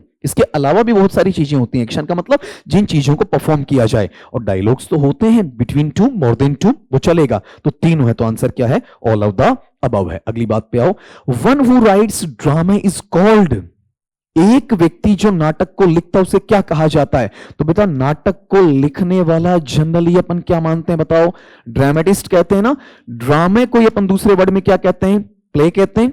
अब अपन क्या करते हैं पता है बेटा, प्ले राइटर कर देते हैं। ठीक है, गलत चीज है, अपन क्या कर देते हैं आपका प्लेइस्ट कर देते हैं, ये क्या है, गलत है। ये दोनों ही शब्द यहां पर काम में नहीं आने चाहिए। वोकेबलरी सेक्शन से, ये कहने को तो लिटरेचर का सवाल है, लेकिन वोकेबलरी सेक्शन से उठाया जाता है, और इसके लिए इसे क्या कहा जाएगा, प्ले राइट। अजीब सी स्पेलिंग आपको देखने को मिलेगी, PLAYWRIGST, ये किस में चला जाएगा आपका, प्ले राइट में चला जाएगा। तो प्ले रिटन नहीं होगा। ठीक है, आपका यहां पर प्ले राइट ऐसा नहीं होगा, प्ले राइट यहां थोड़ा सा आर और लगा दो ना, आपको कंफ्यूजन बढ़ जाएगा। ठीक है, बच्चा इसी की तरफ भागेगा, तो ये भी नहीं होगा। तो इसमें जो आंसर है बताओ कौन सा रहेगा, प्ले राइट। PLAYWRITER, इसको भी कहेंगे ना तो ये एक ऑकवर्ड बनेगा, रियल वर्ड वहां पर नहीं बनेगा। अच्छा, वन वर्ड कहा जा सकता है। अगला सवाल, the highest point of interest where all the suspense begins to revealed in a drama is called. तो देखो इसमें अलग अलग चीजें हैं। राइजिंग एक्शन क्या है आपका, ठीक है, उसके बाद में आप यहां पर नीचे की तरफ उसे लेकर आते हैं, रेजोल्यूशन क्या आता है। ठीक है, पैरेलल स्ट्रक्चर में कौन सी चीजें आगे की तरफ बढ़ते हैं, आप लास्ट में एंटी क्लाइमेक्स में कहां लाते हैं, उन पे अपन फोकस नहीं करेंगे, वो चार्ट यहां पर नहीं बनाऊंगा, काफी कंजम्पशन आ जाएगा आपके टाइम का। तो आप सीधा सीधा पढ़िए कि किसी भी आपकी वहां पर नाटक की स्थिति में जो सबसे हाईएस्ट, सबसे उच्चतम बिंदु होता है आपकी उस रुचि का, जहां पर सारा का सारा संदेह है वो शुरू होता है। ठीक है, मतलब कहानी है, कहानी एक नया मोड़ लेती है, जिसे प्रकट किया जाना चाहिए। कहां पर आपका नाटक में वो कहां कहलाता है, तो आप गौर करो, नाटक यूं चलेगा आपका इस तरीके से, इस तरीके से इसका डायग्रामेटिक व्यू आएगा, फिर यहां धड़ाम से नीचे करके इस तरीके से चलेगा। तो यहां पर ये जो पॉइंट आपका बेटा बन रहा होता है ना,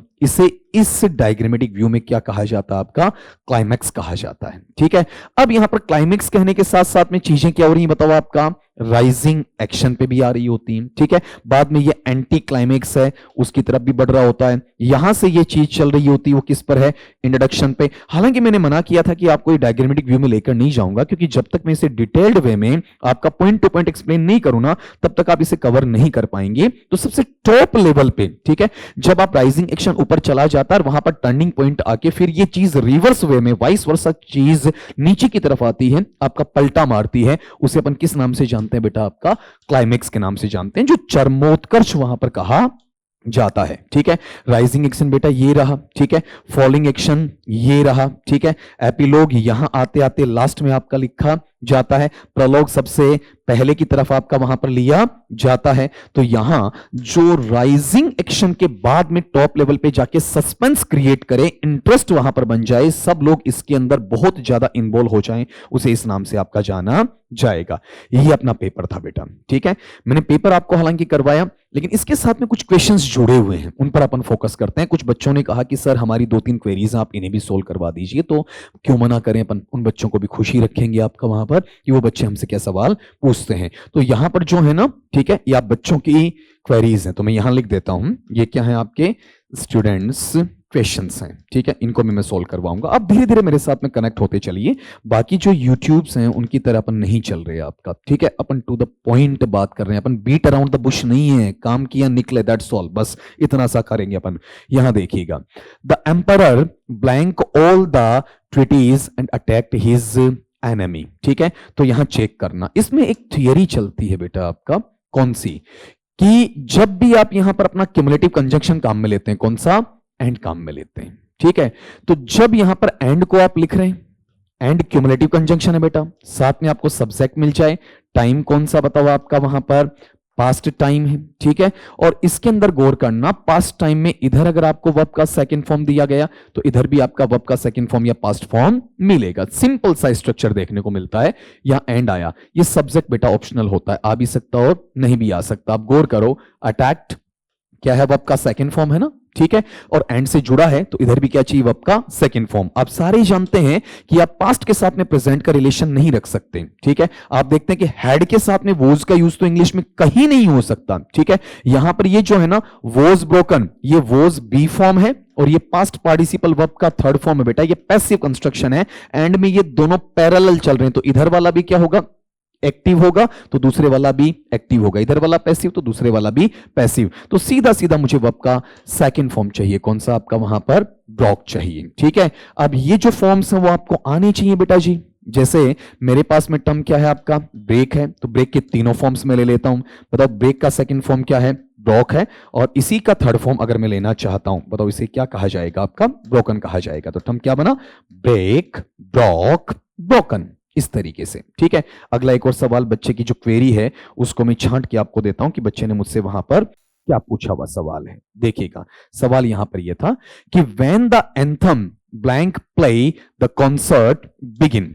एक्चुअल में जब आपकी एग्जामिनेशन होगी ना बेटा, तो एग्जामिनेशन में आपको दोनों के दोनों ब्लैंक स्पेसेस नहीं दिए जाएंगे, एक ही दिया जाएगा। यहां पर अपने पास में जो शब्द आया, कौन सा, व्हेन, ये इंटेरोगेटिव सेंस में नहीं है, प्रश्नवाचक भाव में नहीं है, इसमें कब नहीं है, बल्कि इसका मीनिंग क्या निकलता है, जब है। और जब ये इस मीनिंग को लेकर आता है तो इसका सेंस इंटेरोगेटिव की बजाय कैसा होता है, रिलेटिव सेंस होता है, मतलब संबंधवाचक भाव में से आपका रखा जाता है। एंथम का मतलब जो गान से लिया जाता है, स्पेशली जैसे अपन बोलते हैं ना नेशनल एंथम, राष्ट्रगान, ठीक है, इस तरीके से।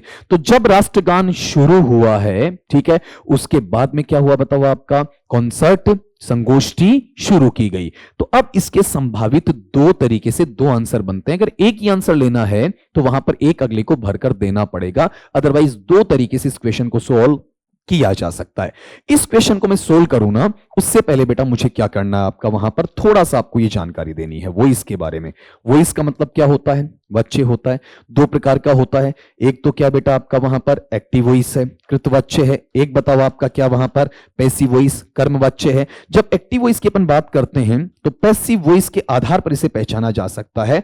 मेरे सेंटेंस में जब मुझे बी प्लस वर्ब का थर्ड फॉर्म मिलता है, बी के मायने क्या है, या तो मेरे पास इज होना चाहिए, या मेरे पास एम होना चाहिए, आर होना चाहिए, वोज होना चाहिए, या फिर आपका वर होना चाहिए, या फिर बेटा बी होना चाहिए, या फिर आपका बीइंग होना चाहिए, या फिर आपका वहां पर बीइंग आना चाहिए, ठीक है। इनमें से किसी एक के साथ में वर्ब का थर्ड फॉर्म है तो पैसिव है, और अगर ये नहीं है तो ये सीधा सीधा एक्टिव है। अब इसका दूसरा पहचानने का तरीका क्या है कि अगर मेरे पास में डूअर ऑफ एक्शन है, डूअर ऑफ एक्शन का मतलब काम करने वाला है, एजेंट है आपका, ठीक है। अगर उसकी बात मैं करता हूं तो ये टर्म क्या है, वाक्य के शुरू में आ जाए, प्रारंभ में आ जाए, आरंभ में आ जाए, तो ये किस में जाएगा, एक्टिव वॉइस में जाएगा। और अगर मैं ये कहता हूं कि मेरे पास में डूअर ऑफ एक्शन है, ठीक है, वो डूअर ऑफ एक्शन शुरू में नहीं होता है, वो एजेंट शुरू में नहीं होता है, वो कहां होता है, या तो सेंटेंस के लास्ट में होता है, या मेरे पास में अवेलेबिलिटी या उपलब्धता उसकी होती ही नहीं है, तो एक्टिव वॉइस की बजाय वो किस में चला जाएगा, आपका पैसिव वॉइस में चला जाएगा।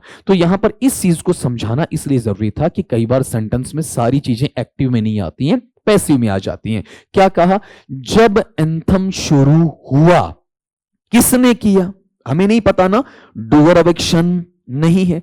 अब शुरू हुआ तो ये पास्ट टाइम में है, और बेटा पास्ट टाइम के अंदर अपन जनरली सिंपल पास्ट या पास्ट इंडेफिनेट या पास्ट सिंपल में क्या लगाते हैं, वर्ब का सेकंड फॉर्म। वर्ब का सेकंड फॉर्म किस में होता है, एक्टिव वॉइस में। जब मैं उसका पैसिव बनाता हूं तो बेटा ये पैसिव किस में चला जाता है, आपका वॉज या वर्ब प्लस वर्ब के थर्ड फॉर्म में चला जाता है। ठीक है, अब यहां गौर करो, मुझे पैसिव में लिखना शुरू में कि जब एंथम शुरू हुआ, ठीक है, किसने किया, हमें नहीं पता ना, तो पैसिव है। और पैसिव वाले पार्ट में अपन क्या लगाएंगे, बताओ, आपका बी प्लस वर्ब का थर्ड फॉर्म, तो ये इसका बी फॉर्म वॉज या वर्ब में, प्लस में वर्ब का थर्ड फॉर्म। तो आप देखें एंथम एक वचन है ना, तो एक वचन में क्या ले लेगा, बताओ, वॉज ले लेगा, और फिर वर्ब का थर्ड फॉर्म प्ले का क्या होगा, आपका प्लेड होगा। प्ले के तीनों फॉर्म क्या बेटा, प्ले, प्लेड, प्लेड। और फिर क्या लिखा गया आपका, द कॉन्सर्ट। कॉन्सर्ट का मतलब आपका संगोष्ठी है, वो बताओ वहां पर क्या हो गई, आपकी शुरू हो गई।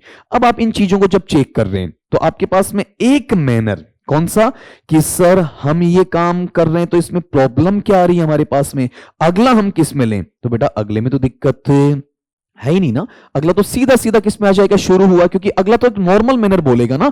एंथम किसने शुरू किया, यहां तो पता नहीं चला ना, लेकिन कॉन्सेप्ट क्या हो गई, शुरू हो गई। ये अब थोड़ा सा मैनर क्या है, डिप्लीशन में आ गया, थोड़ा सा इनएक्टिव मोड में आ गया, थोड़ा सा आपका वहां पर पैसिव नेचर से हल्का बन गया आपका। और ऐसी बात आते ही वहां पर केवल और केवल क्या चलना चाहिए, वो आपका सेकेंड फॉर्म चलना चाहिए। तो यहां ध्यान देना, आपका मेरे पास में जो बिगिन टर्म है, बिगिन के तीनों फॉर्म मुझे पता होने चाहिए। बताओ क्या है, बिगिन है, बिगेन है, और फिर बेटा क्या है, आपका बिगन है। अब ऐसा मत कर देना कौन सा आपका वहां पर वॉज बिगन, ऐसा वॉज प्लेड वॉज बिगन ऐसा मत करना, यहां केवल आपका सेकंड फॉर्म लगेगा, कौन सा, बिगेन लगेगा। अब इसका एक तरीका और है, मान लीजिए कि मेरे पास में मुझे लगता है कि बहुत पहले यह काम शुरू हुआ, बहुत पहले, ठीक है, तब मैं इस चीज को कहां लेकर जाऊंगा, आपका बताओ, देखें, हैड, और हैड के साथ में क्या आना चाहिए, बताओ, वर्ब का थर्ड फॉर्म लेना चाहिए। तो बताओ यहां हैड प्लेड अगर मैं लेता हूं तो गलत क्या होगा, पता है, यहां किसने शुरू किया, किसने वहां एंथम चलाया, नहीं पता ना, उसका मुझे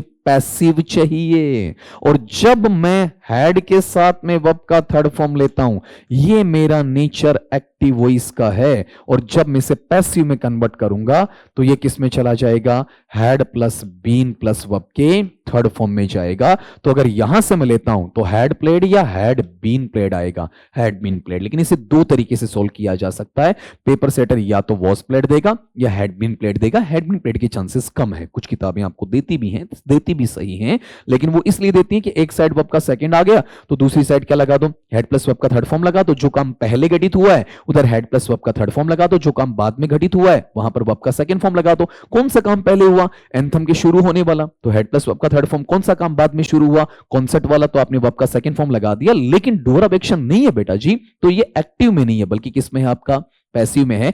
तो या तो आप लें वॉज प्लेड और या फिर आप क्या लें, हैड बीन प्लेड। लेकिन दोनों ही जो नेचर है ना, अकेला प्लेड नहीं आएगा, वॉज प्लेड आएगा। यहां पर अकेला आपके पास में हेड प्लेड नहीं आएगा, हैड बीन प्लेड आएगा। तो ये नेचर बताओ किस में लिया जाएगा, आपका वहां पर पैसिव कंस्ट्रक्शन है उसके साथ में से जोड़ दिया जाएगा। क्लियर, ठीक है।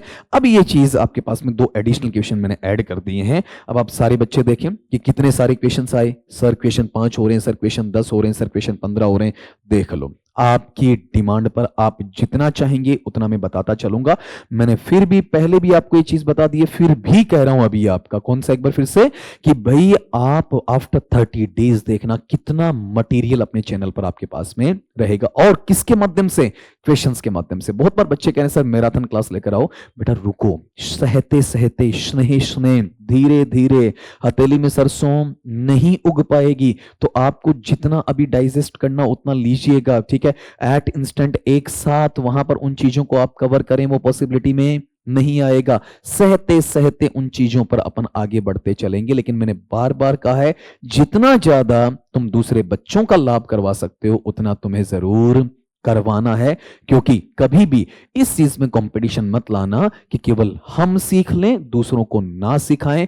कहते हैं कि हम चोर तो दुनिया चोर, हम साहूकार तो दुनिया साहूकार है, हम अच्छे हैं तो पूरी दुनिया अच्छी, और हम बुरे हैं तो बेटा पूरी दुनिया ही क्या वहां पर बुरी है। तो इस स्थिति से बचने का एकमात्र तरीका, बांटते चलो। ठीक है, आपको यूं यूं देने वाला होना है, यूं मांगने वाला नहीं होना है। आप ज्ञान का भंडार बनो। ठीक है, आप जितना वहां पर ले सकते हो वो नहीं, कितना दे सकते हो, ये मानसिकता आपकी होनी चाहिए। तो ज्यादा से ज्यादा अपने साथ वाले बच्चों के साथ में शेयरिंग करें, उन्हें वहां पर लाभ देते रहें। और एक्चुअल में हम कहीं पर कोई आपका बनावटी आर्टिफिशियल नेचर इसमें काम में नहीं ले रहे हैं, हम टू द पॉइंट डायरेक्टली वहां पर बात कर रहे हैं। तो उम्मीद करता हूं कि आपके इस पेपर के देने के बाद में क्वेश्चंस अच्छे रहे होंगे, अच्छा रिजल्ट आपका आएगा, और अगले पेपर में आप और बढ़िया तैयारी के साथ में अपीयर होंगे। और फाइनल जब अपन बात करेंगे किसकी, रियल में रीट पत्रता की, तो आप सब बच्चों का वहां पर ये क्लियर होना है, ऐसी मेरी उम्मीद है। इसी उम्मीद के साथ में आप सब बच्चों से मैं अलविदा लेता हूं। अगले वीडियो तक के लिए आप सभी से इजाजत चाहता हूं। नमस्कार दोस्तों।